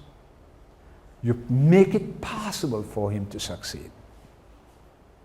And so there is a lot and if you look at the example of Muhammad Sallallahu Alaihi Wasallam, Muhammad Sallallahu Alaihi Wasallam very often would not ask people to do things that he didn't do himself. Like what? Think of Khandak. They're digging the ditch, he's carrying the soil in big baskets on his head, like everybody else. Okay? So, we talk about fair wages. There's another hadith of Prophet ﷺ where he says, this is from Ibn Taymiyyah, that pay the laborer his wages before his sweat dries up, right? Before his sweat dries up. Don't delay his wages, don't make him go bankrupt, don't exploit him. Now, at the same time, it's a two-way balance, right? If the wage level is too low, what does that mean for your worker? He or she is not going to be motivated, or they will do bad work. If the wage worker, like in France, demands a wage that's too high, that means the enterprise is going to go bankrupt. There has to be balance. That's where this concept of adl again comes in. When you talk about, even when you make a profit, you cannot, as a customer, argue with the person selling it to you until you drive him to sell it at such a price he's not making a living. On the other hand, me as a seller, I could not sell it to you at an exorbitant price. Not only that, but from an Islamic perspective, I shouldn't have a different price for the person who's bargaining as compared to the person who's not bargaining. And also from a demand perspective, let's say I am selling a product, I shouldn't have a man come here and fake to be a customer because I know you want to buy this car, but he's pretending to drive this car and he's driving the price up, and then you are competing with him, we call that shilling, and then he just drops out and you're stuck with a much higher price than you would have paid, right? So Islam, when you talk about ethics, it's this idea of adl, right? Very important. The other thing I wanted to point out is when we talk about ihsan, here's a study for you. You're talking about banks, financial officers. This is from a magazine called CFO, Chief Financial Officer, in America. It's the magazine for Chief Financial Officer, right? Remember what we were talking about, this concept of ihsan towards your employee. Adl and also ihsan, being benevolent towards employees, not forcing them to behave unethically. Right? The boss comes to you and says, what's your name? Mehdi. How you spell it? M-E-H-D. Mehdi? Okay. And says to you, Mehdi, I know you are in charge of personnel and you're hiring for a position, but you know Rida is my cousin and I would like you to pay special attention to his application. Immediately you feel what? Pressure. So in this study, one in six chief financial officers in the United States is pressured by the CEO to misrepresent financial results. It's not, Enron was not an anomaly. Enron was not an anomaly. There's another study by Harvard. Not only are they forced to misrepresent financial results, they are forced to hire their friends, the friends are the boss, they are forced to shade contracts, all kinds of stuff taking place. It's not just in Morocco or other Muslim countries, it's very much in many countries, right? So we've talked about ihsan. Now, when we talk about wages, the book that Ibn Taymiyyah wrote, which is about the Hisbah, you remember that book? Islam was so advanced that long before any civilization, it had an ethics officer called the Muhtasib. And the Muhtasib, let's say you are hired by a company, Mahdi, and you are not happy. The duty of the Muhtasib was to go and find out what would be an equitable wage for you based on the mean or median of other people occupying the same position for other enterprises. That is Islam. So advanced, well beyond, we call this in HR, external equity, not just internal equity within the company, but external equity with respect to others. Okay? The first Muhtasib was a woman, reportedly. Excuse me? The first Muhtasib was a woman. Right. Reportedly. Exactly. Yeah, and isn't that impressive? Yeah, I mean, we talk about not discriminating. Think of the fact that Her name was Ashifa. not just that, but think about who did Muhammad sallallahu alaihi wasallam. Sometimes he was out in Medina. Who was the person he delegated to? Very often. You guys remember? He very often Muhammad sallallahu alaihi wasallam would delegate to, if he was out, like to run the affairs. Not Salama. He would delegate to somebody that you would never expect.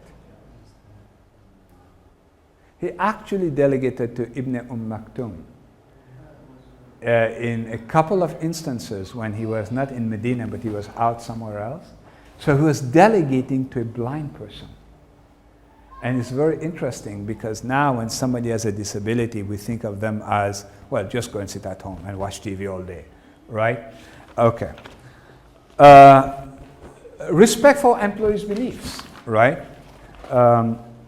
So when we look, I have many examples here, but I'm going to skip because I'm going to keep I have only 5 minutes left. So a lot of, if you go to many Muslim countries, they have expatriates. And those expatriates very often are not Muslims. But, you know, lakum dinukum waliya din, right? Your religion is yours, our religion is ours. Do you remember when there was a deputation that came to visit to the Prophet ﷺ of Christians and they wanted to pray? And what did he do? He told them, pray right there in the mosque. Okay? The point is, that's the respect that Muhammad ﷺ gave, right? The respect also, for example, the Jewish population in Medina, where they lived by their own laws. So, in a sense, if they have to pray, respect their prayer, just as we expect that when it's time for salat, we are allowed to pray too, right? So respect for prayers. One of the companies that I consulted for is called Savoda Company in the Middle East.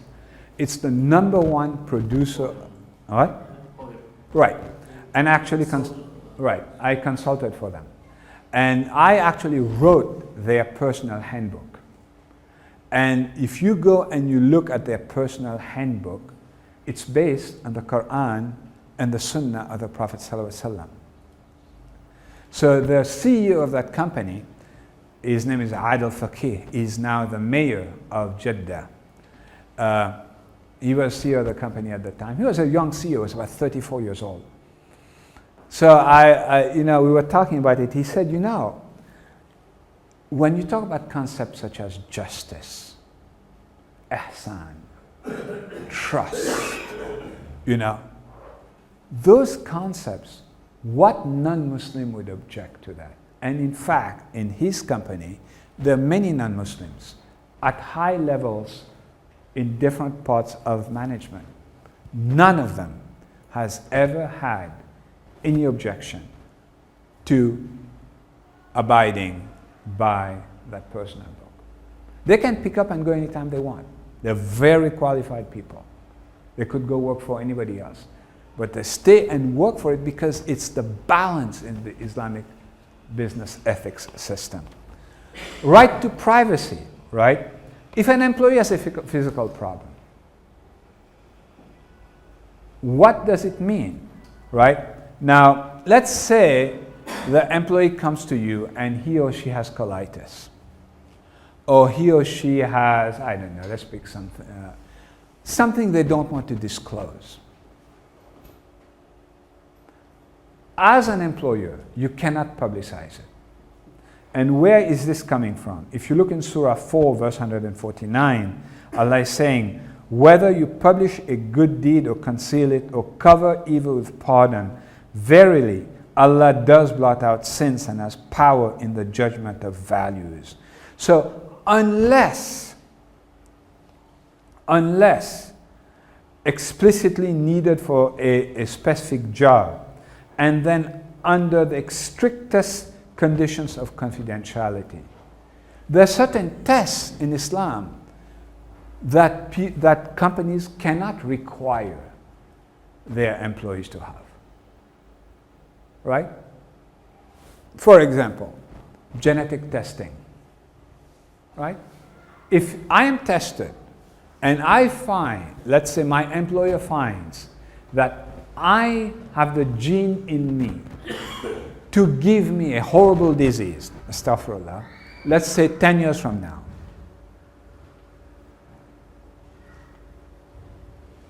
but whatever that disease is in the future is not going to affect my job right now, and in fact will have no bearing on my job in the future, what business is it for that employer to test me for that disease?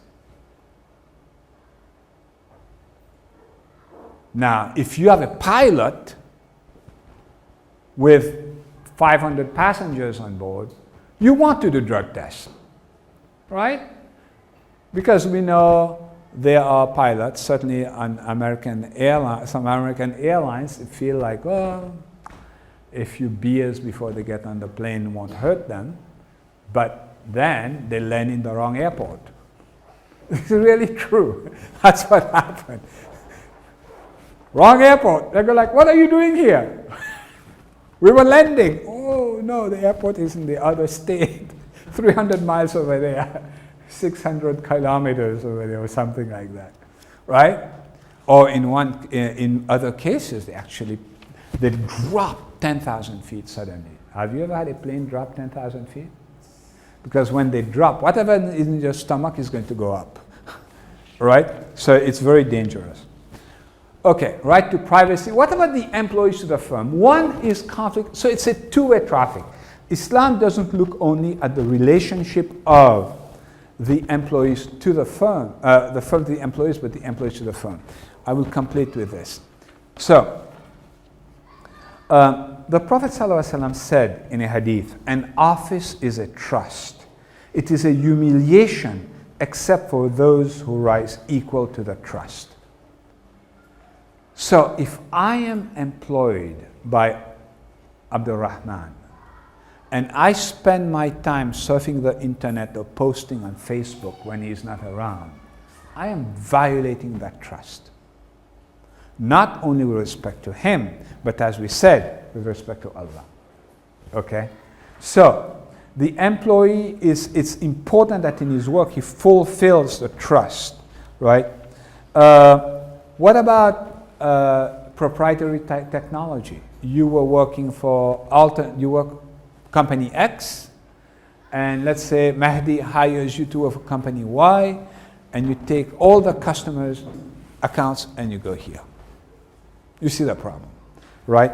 And so the Quran actually, in Surah 8 verse 27 talks about do not betray or misappropriate knowingly things entrusted to you. I'm going to stop right here. This is just a sample of, in the book I talk about all of those at length, but let me just conclude. I think I'll just conclude with the last page and conclude. I think the most important part to remember when you look at Islamic business ethics is that because of those key concepts, such as Tawhid, Ihsan, Amana, Adl, Qist, and because of the fact that work in Islam is not separate from Deen, therefore, the Islamic ethical system, in a sense, is balanced, fair, just, and benevolent. It's part and parcel of everything we do, right? And it seeks to respect the right of both primary and derivative stakeholders, right? So far, I've only talked about two stakeholders. I've talked about the rights of the firms towards the employees and the right of the employees to the firm. The responsibility of the buyer, of the firm towards the buyer, and the buyer to the firm. Suppliers, the same thing. So it's a balanced form of ethics. Islam advocates a tiered, multi-fiduciary stakeholder approach that calibrates what various stakeholders of a business receive in proportion to their inputs, and that's the key word. That's why all stakeholders are not equally weighed. It's in proportion to their inputs, whatever that input is. The responsibility of each stakeholder is morally anchored since it's based on the concept of trust, equity, balance, benevolence, and excellence. At all times, mankind must not forget his role as trustee of Allah and as God's vicegerent on earth. For Muslims that understand and practice this ethical system contains its own enforcement mechanisms. It's a system that is divinely inspired, atemporal, and tailored to fit the needs and rights of God's trustee, that is man and his creation. And that's what I had to say for today. Shukran.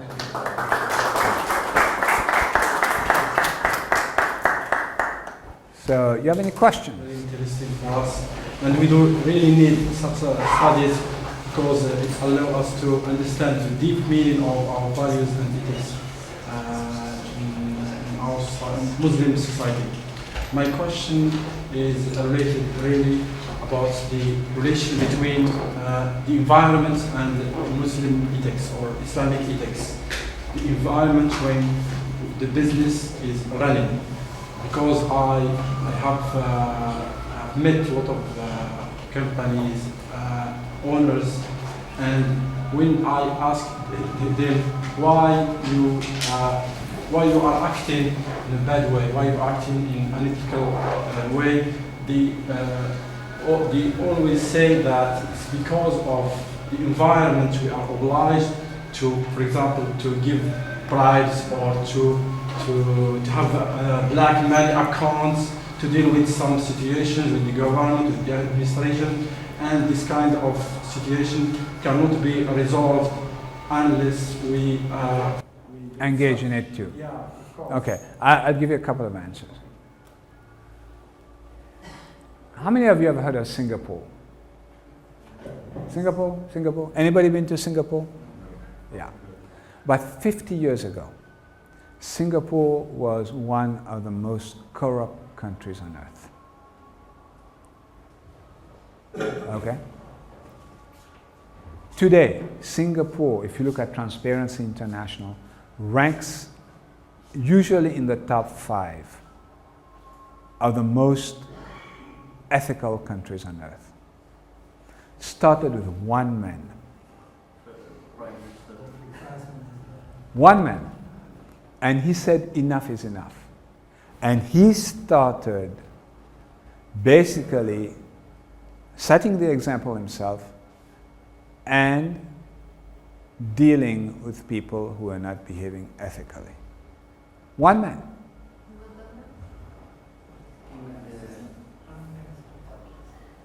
Yeah, I can't remember his name. Now, right. Now, exactly. If you look at Transparency International in 2013, Transparency International rates the business climate of every country on earth. There is no Muslim country. There is no Muslim country in the top 30. In the bottom 30, in fact, the 5 most corrupt countries on earth are Muslim countries. You want to guess who they are? I'll give you a guess. Nigeria is one of them. Somalia is another one of them. Afghanistan is another one of them. Iraq is another one of them. And Sudan is another one of them. Okay? And Bangladesh. Bangladesh at one point did have the honor 2 years ago of being the most corrupt country on earth. Right? They are fighting among each other, the race to the bottom. So what I'm saying is, it's that triangle where you basically, if one person starts it, it's a bit like Muhammad sallallahu alaihi wasallam when he had to confront Jahiliyyah, right? But you have to have the courage.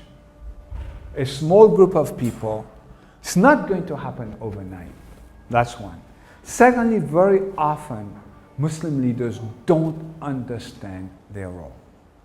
Either they don't understand their role, or Islam, with respect to bribery, let's be clear with respect to bribery. In fact, I have one slide for you. I'm going to skip to it. This one, right? It is sometimes permissible. I actually gave this speech at the Society for Business Ethics in America about a month ago.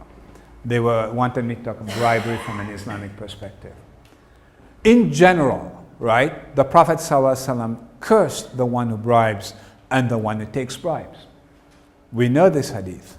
And the Quran, right? وَيْلٌ لِلْمُطَفِّفِينَ, right? Mutaffifin, right? Woe to those who deal in fraud. Clearly, and I could cite you many hadith from the Prophet ﷺ himself. Aggravating grounds, if you're a repeat offender and the infractions are severe, the penalties become more severe, and the kind of remedy that Islam has. But Islam is a pragmatic religion. Let's say you have a cargo of medical supplies. Or let's pick something easy. A cargo of fruit.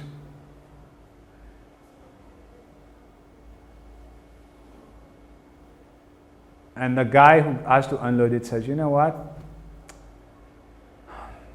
We have a lot to do. But you use dinars in Morocco? What do you use? Dirham. But if I happen to find, as I'm walking, like 50 dirhams on the ground, suddenly all your stuff would get off the boat.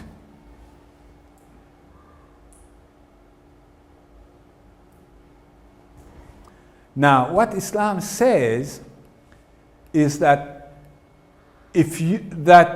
and basically there is no other way for you to get your stuff off the boat. Secondly, it's a small amount.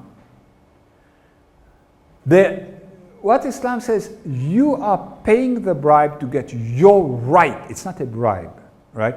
You are paying, in a sense, a fee to get your right from that person.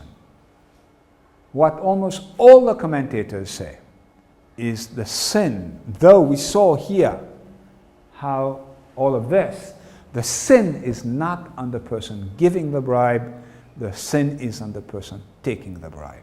Do you understand what I'm saying? It doesn't, now, is that always the case? You see what I'm saying? So, when you look at bribery, bribery is a shortcut, isn't it? What's bribery? Bribery says, I want to get my right over him. And I don't care whether he has the better product. Buy my product, and I'm also going to give you, this amount. So in effect, bribery is taking somebody else's right. We have another kind of bribery here in Morocco, to pay to have our right. Yeah, that's intervention. And that, some scholars have said, the sin is not on you, the sin is on the person taking the bribe. Because let's say, you are highly qualified for this job, but your application will get lost. You know what I'm saying? Yeah. For it not to get lost, because you know how easy it is to lose things on a computer, right? Then you're paying that small fee. You're getting your right because the job description fits you. You should have a fair chance at this job, right?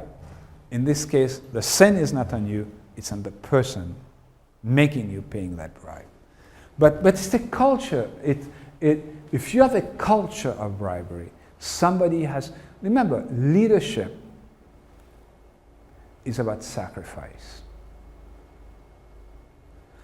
And about setting the example, right? Setting the example. And tomorrow I'm going to talk about leadership a lot. So I hope I see you tomorrow, because I'm going to spend the whole day talking about leadership. Because taking the latest theories on leadership and then bringing in what Islam has to say. The book I'm writing right now, just as we have nothing to end. Okay, I should correct myself. There's a lot we can learn from the West, but that doesn't mean we have to be servile to the West. Islam and Muslims have a lot to offer. We offered a lot before, and we can still offer a lot to humanity. Knowledge doesn't belong only to one country or certain countries. And in ethics, by the grace of Allah, now, as I said, this book on Islamic Business Ethics is used in many universities, in America, in Europe, in Malaysia, even translated, somebody told me in Arabic, but I'm not sure. We'll have to see, but it is translated in Turkish and in Malay, and they use it. Now I'm writing a book on leadership called Virtue-Centered Leadership, where I truly believe that in the Quran and the Seerah of the Prophet ﷺ, there is a model of leadership that is vastly better than anything that you guys learned when you went to business school or you took your economics classes. And that's what I'm going to talk about tomorrow, inshallah, a little bit. But the onus is not on you to a certain degree. Sometimes all you can do is give advice. Right? And that leader better know the difference. The hadith that I will recite tomorrow is a hadith reported by Abu Dharr in Sahih Muslim, where Abu Dharr says he's going to the Prophet ﷺ. And he was a new Muslim then. And so he goes to the Prophet ﷺ and he says, "O Prophet of Allah, will you not appoint me to a position of authority?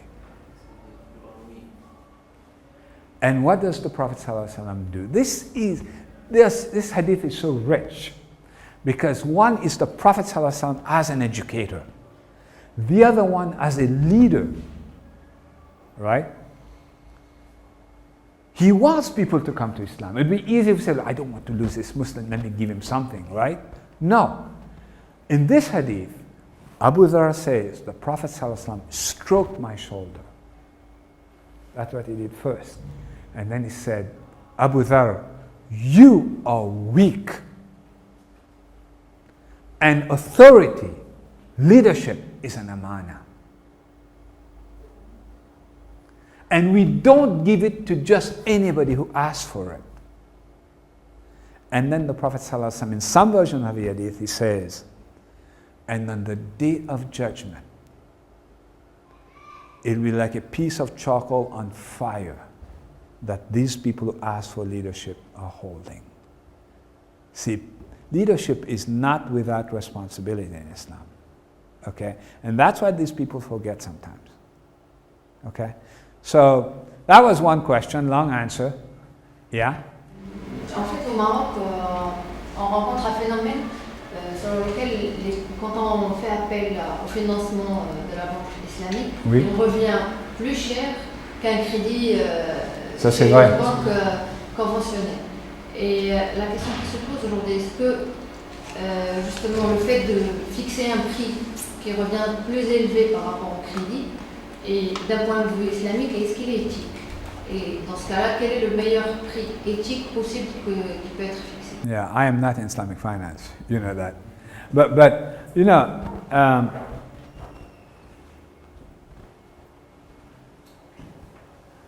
I always tell people this, but they may not like it, but that's okay. If you have a beautiful apple here, right? And you have an apple that's okay here. This apple on the inside is rotten, but it's beautiful. This apple here will actually feed you. Which one will you pick? This one is beautiful looking. This one looks a little bit shady, but actually there's nothing bad with it, and it will actually give you all the nutrients you want. Most of us, if we had perfect knowledge, would pick this one, right? So if you think about Islamic finance and regular finance, Allah has already told you, told us, this one, the system is set up to keep the rich rich and the poor poor. Banking and interest, and I could go on for a long time on this one, is set up to circulate money in a certain way that, the regular American owes on his credit cards between $30,000 to $40,000. How much in dinars is that? In dirhams? Right. And all they're doing, their whole life is paying interest. Do you see what I'm saying? And by the way, that we're talking about that guy who owns the bank. 1/3 of that bank. So when we participate in that system, we are actually cementing the system. On this side, it's not just, yes, we are paying more, but remember, there's the barakah we get from participating in the system. Hold on for 1 second. Plus, over time, the issue of scale economies. The reason these people are able to offer you this amount is partly because of scale economies. These people here on this side haven't been able to scale enough to bring down some of their costs. Because if you're distributing your costs over a smaller customer base, by definition your costs have to be higher. It's basic accounting. Whereas here they have a huge customer base which is global, and they're distributing their costs over a large customer base, of course their costs are going to be lower, and they're able to give you, quote unquote, what looks like a fair. Now, we have the system in the United States. We have two systems. One is called Amin Housing Co-op, and the other one in Canada. And in this side, if you default on your mortgage, the first 10 years you're only paying interest. You didn't pay on the principal. You default on your mortgage, you've lost everything. On this side, you are participating and partnering. You share in the profits of whatever enterprise. If you were to default, usually in America, they will give you a couple of months break.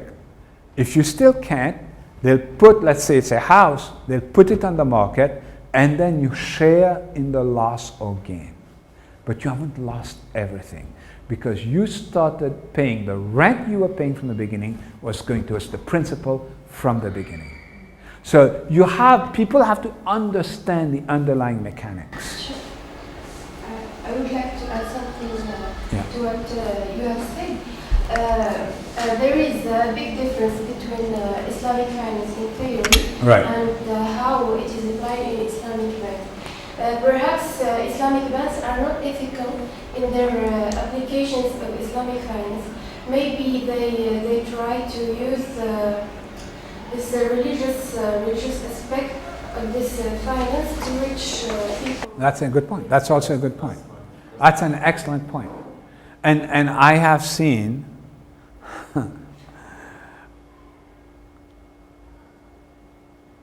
one of my friends was, I don't know what it is, excellent brother in Deen. Excellent. He had his degree in Islamic studies, everything. He started Islamic bank. Does he know anything about finance? No. Anything about economics? No. Anything about accounting? No. So I saw people come to make deposits. He took a piece of paper out of his pocket, wrote on it, did that. It went bankrupt. Of course it went bankrupt. He didn't know what the heck he was doing. And now everybody in that country hates Islamic finance. So you have people who have no business being in Islamic finance, and you have people who abuse the system. Yeah, I just want to add, I don't see how it's implemented now in the so-called Islamic banks, any difference between Islamic banks Absolutely. and the traditional banks. And what I'm trying to say that the Muslim economists and fuqaha and people that in the Muslim countries, or all the Muslim economists, they don't make the efforts, or maybe it's too hard to find like real alternative solutions or Islamic solutions to what's going on in the West. Right. Or what's implemented here. I mean, maybe it's too difficult, or it's you don't have enough time or experience, but until now I didn't see any real alternative Islamic finance system that's not like. Yeah, no, I mean, you have a good point, and you have a good point in the sense that one is like my friend. He had no competence in that area. He had no business, and now he's given a bad name to Islamic banking.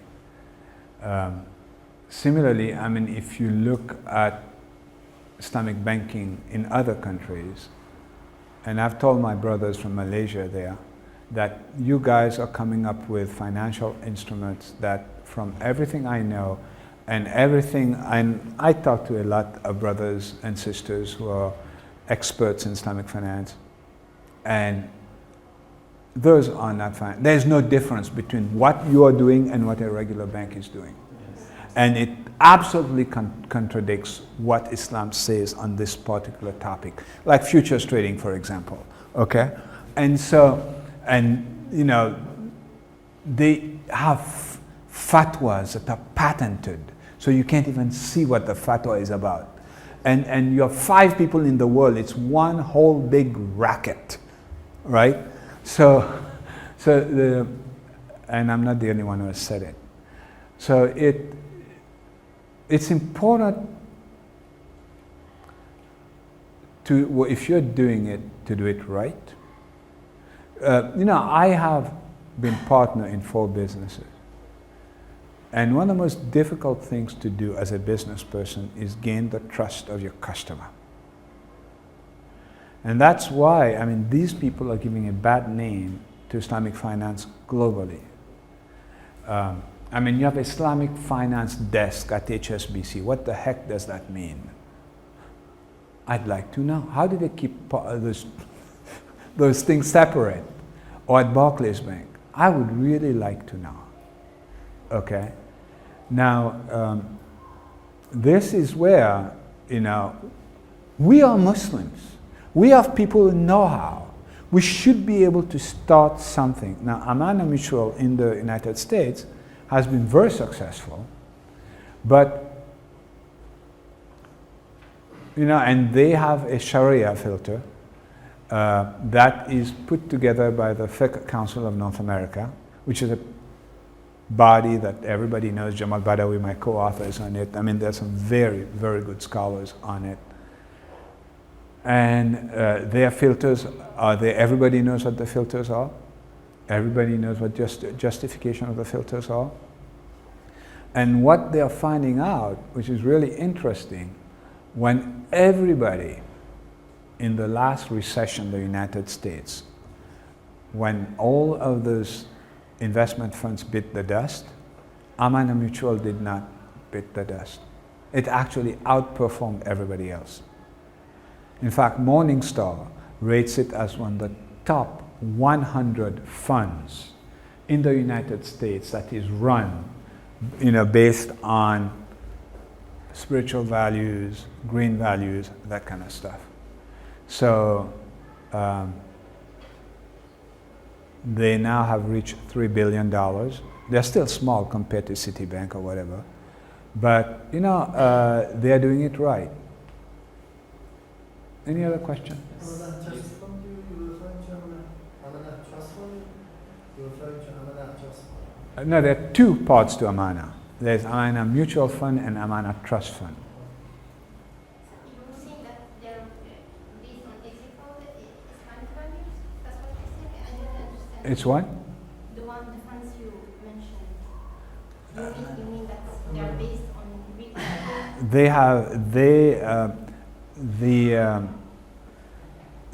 They have a mutual fund that is run based on very clear. They only invest in certain industries.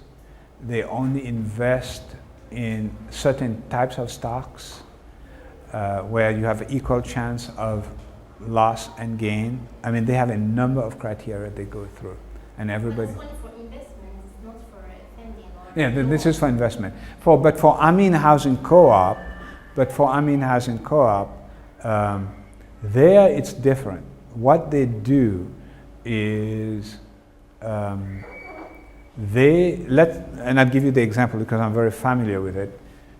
In California, a small house, maybe twice the size of this room, could easily cost you $400,000. Okay, it's very expensive to live in California. And so there are some Muslims who spend their whole life and can't own a house.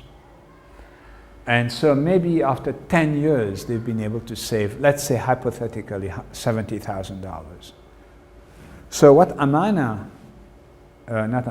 Housing Co-op did, and I was the zonal representative for Islamic Society of North America then when we were doing a SWOT analysis at a conference, and I said, in California, and I said, what could ISNA do to help you? We don't want to just preach to you about going to prayer and fasting and giving zakat. What can we do that will help you in your life?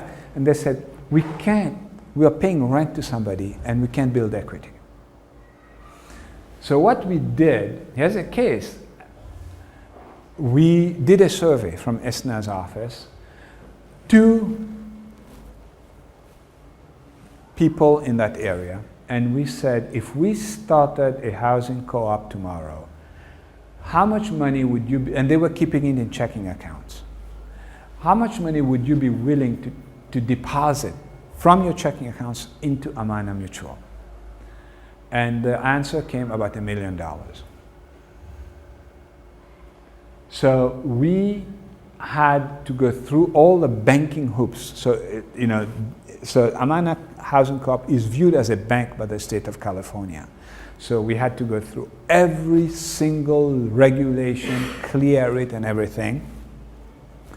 And so what happens then is we had people deposit their money as shareholders, and the first requirement was we will buy a house for somebody, and it cannot be, we'll say the range. You don't have like $10,000 and you want to buy $1 million house. That'd be ridiculous, right? So you have to, for example, which would be about 20% of the value of the house. And basically what happens is, and I'm sure you guys use the same model, so the Amin Housing bought the house, they own the house, the person who put down, who's a shareholder, and basically for whom the house was bought, pays rent to Amin Housing Co-op. Part of his rent goes towards his principal, and the other part of it goes and is distributed as profit to the other shareholders. And that model has worked extremely well. And if somebody gets in trouble, Amin Housing gives them like a couple of months of a break. Otherwise, Amin Housing will buy the house for them and put it on the market, and then sell it, and they share in the loss or gain. This model has worked for more than 25 years in Canada. We copied it from the Canadian model that ISNA had in Toronto. But interest rates? There's no interest at all. It's based on the contract. Yeah, exactly. So you're a partner. Exactly, yeah. Before the hand, can we understand about the work? Yeah, I have. So you close the. Yeah, I have to go because I flew 17 hours and came from the airport. Inch'Allah, demain après il y aura le workshop. Il reste encore quelques places, donc les fois qui veulent assister. Et le prospectus à l'entrée, donc Inch'Allah, c'est demain à partir de 9h pendant le jour. Inshallah. So, thank you very much. I'll see you inshallah tomorrow. Assalamu alaikum.